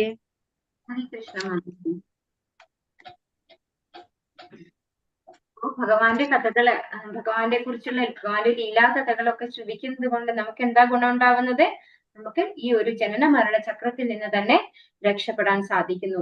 മാനസിക ഊഹാപോഹങ്ങൾ നടത്തുന്നവർ ഭഗവാന്റെ ലീലകൾ ഊഹാപോഹം എന്ന് കരുതുന്നു. ഇപ്പോ ഭഗവാനിൽ വിശ്വാസമില്ലാത്ത അത്തരത്തിലുള്ള ആളുകള് ഭഗവാന്റെ കഥകളൊക്കെ എന്താ പറയാ, ഊഹാപോഹമാണ്, വെറും കഥകളാണ് എന്ന് പറയാൻ, ചമച്ചുണ്ടാക്കിയ കഥയാണ്, വെറും കഥയല്ലേ ഇതൊക്കെ എന്ന് പറയുന്നവരും ഉണ്ട് അല്ലെ. ഭഗവാന്റെ ലീലകൾ എന്ന് പറയുന്നത് വെറും ഒരു കഥയല്ല അല്ലെ, ഭഗവാന്റെ അവതാര കഥകൾ തന്നെയാണ്. അവതാരം ശരിക്കും ഉണ്ടായിട്ടുള്ളത് തന്നെയാണ്. നമുക്ക് അതിൽ വിശ്വാസം ഉണ്ടാവണം. അങ്ങനെ വിശ്വാസം ഉള്ളവർക്കാണ് എന്ത് സംഭവിക്കുന്നത്? ആ കഥകൾ കേൾക്കുമ്പോൾ വീണ്ടും വീണ്ടും കഥകൾ കേൾക്കാൻ, അതായത് നമ്മൾ ചിലർക്ക് ഭാഗവതത്തിലുള്ള കഥകളൊക്കെ പറഞ്ഞു കൊടുക്കും. ഈ കഥ ഞാൻ കേട്ടതാ, ഇത് എനിക്ക് കേൾക്കാൻ താല്പര്യമില്ല, ഓ അത് എനിക്ക് കേട്ടത് അതുകൊണ്ട് അത് കേൾക്കണ്ട എന്ന് പറയല്ലേ. പക്ഷെ അങ്ങനെയല്ല, നമ്മള് ഭഗവാന്റെ കഥകൾ കേൾക്കുമ്പോൾ എപ്പോ കേൾക്കുമ്പോഴും അത് നവമായിട്ട് തോന്നും. അതാണ് ഒരു ഭക്തന്റെ പ്രത്യേകത. അതായത് ഭക്തന്മാരത് മനസ്സിൽ കാണാണ് ഭഗവാന്റെ. ഇപ്പൊ നമ്മൾ ദാമോദര ലീല എല്ലാ വർഷവും ഉണ്ടല്ലേ, ദാമോദര മാസം. അപ്പൊ എല്ലാ വർഷവും നമ്മൾ പറയുന്ന ഒരേ കഥയായിരിക്കും. ഇത് ഭക്തന്മാരല്ലാത്തവർക്ക് ഇത് കേൾക്കാൻ എന്തുണ്ടാവില്ല, താല്പര്യം ഉണ്ടാവില്ല. പക്ഷെ ഭക്തന്മാർക്ക് ഇത് കേൾക്കുമ്പോൾ ആ ഭഗവാന്റെ ആ കഥകൾ ഇങ്ങനെ കേൾക്കുമ്പോൾ ഭഗവാൻ ആ കുട്ടിയായിരിക്കുമ്പോൾ ആ ലീലകളൊക്കെ ഇങ്ങനെ മനസ്സിൽ വിഭാവന ചെയ്ത് ഓർക്കാണ് ചെയ്യുക. അപ്പൊ അവർക്ക് അതെന്താ ഫീൽ ചെയ്യാൻ, നവമായിട്ട് ഫീൽ ചെയ്യും എന്നാണ് പറയുന്നത്. അങ്ങനെ കേൾക്കുമ്പോഴാണ് നമുക്ക് ജനന മരണ ചക്രത്തിൽ നിന്ന് അതിക്രമിക്കാൻ സാധിക്കുന്നത്. അതിനാൽ അവർ അവയുടെ ശ്രവണത്തിൽ നിന്ന് ഒഴിഞ്ഞു നിൽക്കുകയും, അതായത് ഭക്തന്മാരുടെ കാര്യമാണ് ഇവിടെ പറയുന്നത്. അവർ പറയും എനിക്ക് കേൾക്കണം, എനിക്കറിയാം ഈ കഥ എനിക്കറിയാം, എനിക്ക് കേൾക്കാൻ താല്പര്യമില്ല പറയും അല്ലെ. അതിനാൽ അവർ അവയുടെ ശ്രവണത്തിൽ നിന്ന് ഒഴിഞ്ഞു നിൽക്കുകയും നിഷ്കളങ്കരായ ജനതയുടെ ശ്രദ്ധ വ്യതിചലിപ്പിക്കാൻ അർത്ഥമില്ലാത്ത വാഗ്ജാലങ്ങൾ കണ്ടുപിടിക്കുകയും ചെയ്യുന്നു. അപ്പോ സാധാരണക്കാരായിട്ടുള്ള നിഷ്കളങ്കരായിട്ടുള്ള ജനങ്ങൾ അല്ലെ, ഭഗവാനെ കുറിച്ച് അറിവില്ല, സ്വന്തം അസ്തിത്വത്തെ കുറിച്ച് അറിവില്ല, അങ്ങനെയുള്ള കനിഷ്ഠ ഭക്തരായിട്ടുള്ള ആളുകള് വ്യതിചലിക്കാൻ സാധ്യതയുള്ളതാണ് അല്ലെ. അങ്ങനെ അവരെ വ്യതിചലിപ്പിക്കാൻ അർത്ഥമില്ലാത്ത വാഗ്ജാലങ്ങൾ പലതും അല്ലെ, പല ജൽപ്പനങ്ങളാണ് അവര് ചെയ്യുക. അവര് വേറെ എന്തൊക്കെയോ കഥകൾ ഉണ്ടാക്കി പറയും അല്ലെ, ഭഗവാനെ കുറിച്ച് എങ്ങനെ ഇല്ലാത്തതൊക്കെ കുറെ എന്താ പറയാ, അങ്ങനെയാണ് ഭഗവാൻ ഇങ്ങനെയാണ് ചെയ്തത് അല്ലെ. അപ്പൊ അതുകൊണ്ട് നമ്മളിൽ മാത്രം വിശ്വസിച്ചാൽ മതി എന്നൊക്കെ പറഞ്ഞ് നമുക്ക് കുറെ ഇങ്ങോട്ട് പറഞ്ഞു തരും അല്ലെ. ഉപനിഷത്തുകൾ പരോക്ഷമായി ആദിപുരുഷനായ ശ്രീകൃഷ്ണനിലേക്ക് നമ്മുടെ ശ്രദ്ധയെ തിരിക്കുന്നു. അപ്പൊ ഉപനിഷത്തുകളിലും എന്താണ്, നേരത്തെ നമ്മള് ഭാഗവതത്തിൽ വ്യക്തമായിട്ട് പറയുന്നുണ്ട്. വേദവ്യാസ മഹർഷി അദ്ദേഹം ഉപനിഷത്തുകളും അതുപോലെ വേദങ്ങളും ഒക്കെ 4ആയി വിഭജിച്ചു. ഉപനിഷത്തുകളെ ഇതിഹാസങ്ങളൊക്കെ എഴുതി. എന്നിട്ട് ഒരു അസംതൃപ്തി ഫീൽ ചെയ്തു. എന്നിട്ടാണ് നാരദ ബ്രഹ്മർഷിയോട് ചോദിക്കുന്നത്, എന്താണ് എന്റെ അസംതൃപ്തിക്ക് കാരണം? നാരദ ബ്രഹ്മർഷി വ്യാസദേവന്റെ ഗുരുവാണ് അല്ലെ. അതുകൊണ്ട് തന്നെ അദ്ദേഹത്തിന് എല്ലാം അറിയാനുള്ള കഴിവുണ്ട്. ഭഗവാന്റെ ശുദ്ധ ഭക്തനാണ് നാരദ ബ്രഹ്മർഷി. അതുകൊണ്ട് ചോദിക്കുകയാണ്, എനിക്ക് എന്തുകൊണ്ടാണ് ഒരു അസംതൃപ്തി എന്ന്. അങ്ങനെ ചോദിക്കുമ്പോഴാണ് ഭഗവാന്റെ ലീലാകഥകൾ വർണ്ണിച്ചിട്ടില്ല, അതുകൊണ്ടാണ് ഈ അസംതൃപ്തി. ബാക്കിയുള്ളതിലൊക്കെ ഭഗവാൻ ഈക്വൽ ഇമ്പോർട്ടൻസേ കൊടുത്തിട്ടുള്ളൂ. അതായത് ഉപനിഷത്തിലും ഒക്കെ ഭഗവാനെ കുറിച്ച് ഒരു അമിതമായിട്ട് പറയുന്നില്ല, പരോക്ഷമായിട്ടെന്ന്. അതുകൊണ്ടാണ് ഇവിടെ പറയുന്നത് ഉപനിഷത്തുകൾ പരോക്ഷമായി ആദിപുരുഷനായ ശ്രീകൃഷ്ണനിലേക്ക് നമ്മുടെ ശ്രദ്ധയെ തിരിക്കുന്നു. പക്ഷെ നേരിട്ട് ഭഗവാനെ കുറിച്ച് പറയുകയും ഭഗവാനെ പ്രകീർത്തിക്കുകയും ചെയ്യുന്ന ശാസ്ത്രമാണ് ശ്രീമദ് ഭാഗവതം. അപ്പൊ ഉപനിഷത്തുകൾ പരോക്ഷമായിട്ട് ഭഗവാനിലേക്ക് നമ്മുടെ ശ്രദ്ധയെ തിരിക്കുന്നു എന്നാണ് ഇവിടെ പറയുന്നത്. അതിനാൽ ഉപനിഷത്തുകളുടെ സാരസംഗ്രഹമായ ഭഗവത്ഗീതയും ശ്രീമദ് ഭാഗവതവും ശ്രവിക്കേണ്ടതാണ്. അപ്പൊ ഇതിന്റെയൊക്കെ സാരസംഗ്രഹം അതാണ്, വേദങ്ങളുടെ ഒക്കെ സാരസംഗ്രഹമാണ് ഭാഗവതം. പക്ഷെ ഭാഗവതത്തിന്റെ പ്രത്യേകത എന്താണ്? ഭഗവാനെ മഹത്വവൽക്കരിക്കുന്നു. അവിടെ ഭഗവാനെ ഇമ്പോർട്ടൻസ് കൊടുക്കുന്നു, ഭഗവാന്റെ ഭക്തന്മാർക്ക് ഇമ്പോർട്ടൻസ് കൊടുക്കുന്നു. ഭഗവാന്റെ ഭക്തന്മാർ എങ്ങനെയാണ് ഭഗവാനെ ആരാധിച്ചത്, എന്ത് ചെയ്തിട്ടാണ് അവർ ആ ഒരു ഭക്തരുടെ കാറ്റഗറിയിൽ, ശുദ്ധ ഭക്തരുടെ കാറ്റഗറിയിലേക്ക് അവർക്ക് എത്താൻ സാധിച്ചത്, അത് നമുക്ക് കാണിച്ചു തരികയാണ്. ആ പാദം നമുക്ക് കാണിച്ചു തരികയാണ് ചെയ്യുന്നത്. പല ഭക്തന്മാരെ കുറിച്ച് പറയുമ്പോൾ നമ്മൾ പല ഡിഫറെന്റ് സിറ്റുവേഷൻസിലൂടെ കടന്നു പോകുന്നവരായിരിക്കും അല്ലെ. നമുക്കൊക്കെ കറക്റ്റ് ആയിട്ട് നമ്മൾ അനുഭവിക്കുന്ന ഓരോ ബുദ്ധിമുട്ടുകൾ ചിലപ്പോൾ അവർ അനുഭവിച്ചിട്ടുണ്ടാവും. അതിനൊക്കെ അവർ എങ്ങനെ ഓവർകം ചെയ്ത് ഭക്തിയിൽ മുന്നോട്ട് പോയി എന്നുള്ളത് നമുക്ക് മനസ്സിലാക്കാൻ ഭാഗവതം നമ്മളെ സഹായിക്കും. ഭഗവത് ലീലകൾ ശ്രവണം ചെയ്യുമ്പോൾ ഭക്തൻ ഭഗവാന്റെ ശ്രദ്ധ പിടിച്ചു പറ്റുന്നു. അത് കാരണം എന്തുകൊണ്ടാണ്? ഭഗവാന്റെ ലീലകള് ചർച്ച ചെയ്യുന്നിടത്ത് ഭഗവാൻ സ്വയം ഇരിക്കുന്നുണ്ടാവും എന്നാണ് പറയാ. നമ്മൾ ഭഗവാനെ കുറിച്ചാണ് പറയുന്നെങ്കിൽ അവിടെ നമ്മുടെ അടുത്ത് ഭഗവാനെ നമുക്ക് കാണാൻ സാധിക്കില്ല. എന്തുകൊണ്ടാണ്? നമ്മുടേത് മാംസചക്ഷുസ്സാണ് അല്ലെ. അതുകൊണ്ട് ഭഗവാനെ കുറിച്ച് നമ്മൾ സംസാരിക്കുമ്പോ ആ ശബ്ദം തന്നെ എന്താണ്? അതീന്ദ്രിയമാണ്. അപ്പൊ ഭഗവാൻ നമ്മുടെ അടുത്ത് തന്നെ ഇരിക്കുന്നുണ്ടാവും ഭഗവാനെ കുറിച്ച് പറയുന്നിടത്ത്. അപ്പൊ ഭഗവാന്റെ ശ്രദ്ധ നമ്മളിലേക്ക് തിരിയുന്നു, ഭഗവാന്റെ ശ്രദ്ധ അവർക്ക് പിടിച്ചു പറ്റാൻ സാധിക്കുന്നു. ഇപ്രകാരം സുഹൃദയസ്ഥനായ ഭഗവാൻ ഭക്തന് വേണ്ട മാർഗനിർദ്ദേശങ്ങൾ നൽകുന്നു. ഇപ്പൊ ഭഗവാൻ എവിടേക്കുണ്ട്? നമ്മുടെ കൂടെ തന്നെ ഉണ്ട്, ഹൃദയത്തിലും ഉണ്ട് അല്ലെ, പുറത്തും ഉണ്ട് അകത്തും ഉണ്ട് ഭഗവാൻ. അപ്പോ അങ്ങനെയുള്ള ഭഗവാൻ നമുക്ക് യഥാർത്ഥത്തിലുള്ള മാർഗനിർദ്ദേശം നൽകുന്നു. നമ്മൾ ഭഗവാനെ കുറിച്ച് ചർച്ച ചെയ്ത് ഭഗവാന്റെ കാര്യങ്ങൾ സംസാരിക്കാൻ തൽപരരാണെന്ന് അറിയുമ്പോ തന്നെ ഭഗവാൻ നമ്മളെ അതിലേക്ക് ഗൈഡ് ചെയ്യും. ഇതൊക്കെ എക്സ്പീരിയൻസ്ഡ് ആണ് കേട്ടോ. ശരിക്കും വെറുതെ ഒരു ലിറ്ററേച്ചർ എഴുതും പോലെ പറയുന്നല്ല, ഞങ്ങൾക്ക് ശരിക്കും അനുഭവിച്ചറിഞ്ഞ സത്യമാണ് ഇത്. ഭഗവാനെ കുറിച്ച് നമ്മൾ ആഗ്രഹിക്കുക വേണ്ടു. ഭഗവാൻ നമുക്ക് ഭഗവാനെ കുറിച്ച് അറിയാനുള്ള മാർഗങ്ങൾ ഇങ്ങനെ സ്റ്റെപ്പ് ബൈ സ്റ്റെപ്പ് ആയിട്ട് നമ്മളെ പ്രോഗ്രസ് ചെയ്യാൻ സഹായിക്കും ഭഗവാൻ. രാജസികവും താമസികവുമായ പ്രകൃതി ഗുണങ്ങളാൽ മലീമസമാക്കപ്പെട്ട ഹരീഷ മാതാജി, അല്ലെങ്കിൽ ഞങ്ങൾ ഇതിലെത്തില്ല മാതാജി. അതെ അതെ അത്രയും ആഗ്രഹം ഞങ്ങൾ ഇതിലെത്തിയ. അതെ അതെ രാജസികവും താമസികവുമായ പ്രകൃതി ഗുണങ്ങളാൽ മലീമസമാക്കപ്പെട്ട ഭക്തഹൃദയങ്ങളെ ഭഗവാന്റെ ആന്തരിക പ്രചോദനങ്ങൾ പവിത്രീകരിക്കുന്നു. അപ്പോ നമ്മളൊക്കെ എങ്ങനെയാണ് ഇവിടെ ജീവിക്കുന്നത്? കുടുംബമായിട്ടാണ് ജീവിക്കുന്നത് അല്ലെ? അപ്പൊ കുടുംബമായിട്ട് ജീവിക്കുന്ന എല്ലാവരും ഏത് ഗുണത്തിലാണ് ഉണ്ടാവുക? രാജസികമായ ഗുണത്തിലാണ് അല്ലെ? രാജസികവും താമസികവുമായിട്ടുള്ള ഗുണത്തിലാണ് നമ്മൾ സാധാരണ ജനങ്ങൾ ഇരിക്കുന്നത്. അപ്പൊ അങ്ങനെയുള്ള ആളുകളെ ആ മലിനമായിട്ടുള്ള മനസ്സിൽ നിന്നൊക്കെ മാറ്റിയിട്ട് അവരുടെ ഭക്തഹൃദയങ്ങളെ ഭഗവാൻ ആന്തരിക പ്രചോദനങ്ങളാൽ പവിത്രീകരിക്കുന്നു. ഭഗവാന്റെ നാമം ജപിക്കുന്നതിലൂടെ, ഭഗവാനെ കുറിച്ച് ശ്രവിക്കുന്നതിലൂടെ ഇത്തരത്തിലുള്ള രാജസികവും താമസികവുമായിട്ടുള്ള ആളുകളെയൊക്കെ പവിത്രീകരിക്കുന്നു എന്നാണ് പറയുന്നത്. അപ്പോ അതാണ് നമ്മൾ ഭഗവാന്റെ കഥകൾ കേൾക്കുമ്പോഴും ഭഗവാന്റെ നാമം ജപിക്കുമ്പോഴും ഉള്ള പ്രത്യേകത. നമ്മളൊക്കെ ശുദ്ധീകരിക്കപ്പെടുകയാണ് ചെയ്യുന്നത്. ഒരു ഭക്തന് ഭഗവത് കരുണയാൽ രജോ തമോ ഗുണങ്ങൾ നീക്കി കിട്ടുന്നു. ഇത്തരത്തിൽ ഭക്തൻ ബ്രാഹ്മണ ലക്ഷണ സത്വഗുണത്തിൽ അധിഷ്ഠിതനായി സത്വഗുണത്തിൽ അധിഷ്ഠിതനായി തീരുന്നു. അപ്പോ ഭഗവാനെ കുറിച്ച് കേൾക്കുമ്പോ ഒരു ഭക്തൻ ആദ്യം സത്വഗുണത്തിലേക്കും അവിടുന്ന് വിശുദ്ധ സത്വഗുണത്തിലേക്കും എത്തുന്നു. പിന്നെ ആ വ്യക്തിയുടെ ക്വാളിറ്റീസ്, ഒരു പ്രാമാണിക്കൽ ക്വാളിറ്റീസ് ആ വ്യക്തിക്ക് ഭക്തനില് വരുന്നു. കാരണം ഭഗവാനെ കുറിച്ച് ജപിക്കുമ്പോ, ഭഗവാനെ കുറിച്ച് കേൾക്കുമ്പോ നമുക്ക് ആ ഭഗവാന്റെ ഗുണങ്ങളാണ് നമുക്ക് ഭഗവാനിൽ നിന്ന് അതിങ്ങനെ പകർന്നു കിട്ടുകയാണ് ചെയ്യുന്നത്. ആധ്യാത്മിക ഗുരുവിന്റെ മാർഗനിർദ്ദേശത്തിന്റെ പാത പിന്തുടർന്നാൽ ഏവർക്കും ബ്രാഹ്മണൻ എന്ന യോഗ്യത നേടാം. ഒരു യഥാർത്ഥ ആധ്യാത്മിക ഗുരു എന്താണോ പറഞ്ഞു തരുന്നത് അതിന് പ്രകാരം പ്രവർത്തിച്ചു കഴിഞ്ഞാൽ നമുക്ക് പെട്ടെന്ന് തന്നെ നമ്മുടെ ആ ഒരു ക്വാളിറ്റീസ്, ബ്രാഹ്മണന്റെ ക്വാളിറ്റീസിലേക്ക് ഉയർത്താൻ സാധിക്കും. ഭഗവാന്റെ കാരുണ്യത്താൽ കലുഷിതമായ മനസ്സ് സ്ഫടിക തുല്യം ശുദ്ധമാവുകയും ചെയ്യുന്നു. ഒരാൾ ഈ തലത്തിൽ എത്തിക്കഴിഞ്ഞാൽ അയാൾക്ക് മുക്താത്മാവാകാനും ജീവിതത്തിന്റെ ഓരോ ചുവടുവെപ്പിലും ഭഗവാനെ ദർശിക്കാനും കഴിയും. ഇപ്പോ ഭഗവാന്റെ കരുണ വേണം, അതുപോലെ ഗുരുവിന്റെ കാരുണ്യം അല്ലെ? ഭഗവാന്റെ കൃപയും ഗുരുവിന്റെ കൃപയും കിട്ടിക്കഴിഞ്ഞാൽ നമ്മുടെ മനസ്സ് ശുദ്ധമായി കഴിയും. നമുക്ക് ക്രമേണ ഒരു ശുദ്ധാത്മാവായിട്ട് മാറാൻ, മുക്താത്മാവായിട്ട് മാറാനും ഒരു ശുദ്ധ ഭക്തനായിട്ട് മാറാനും അതുപോലെ ഭഗവാനെ ദർശിക്കാനും കഴിയും എന്ന് പറയുന്നു ഇവിടെ. ഹരേ കൃഷ്ണ കൃഷ്ണ കൃഷ്ണ ഹരേ ഹരേ, ഹരേ രാമ രാമ രാമ ഹരേ ഹരേ. വാഞ്ചാകൽപതരൂപേസ്യ കൃപാ സിന്ധുഭ്യ ഏവ ച പതിതാനാം പാവനേഭ്യോ വൈഷ്ണവേഭ്യോ നമോ നമഃ. अनंतकोटि वैष्णव वृंद की जय, श्रील प्रभुपाद की जय, गुरु महाराज की जय, निताय गौर प्रेमानंदे, हरि हरि बोल, हरे कृष्णा, सर्वं श्री कृष्णा, हरे कृष्णा. എന്തെങ്കിലും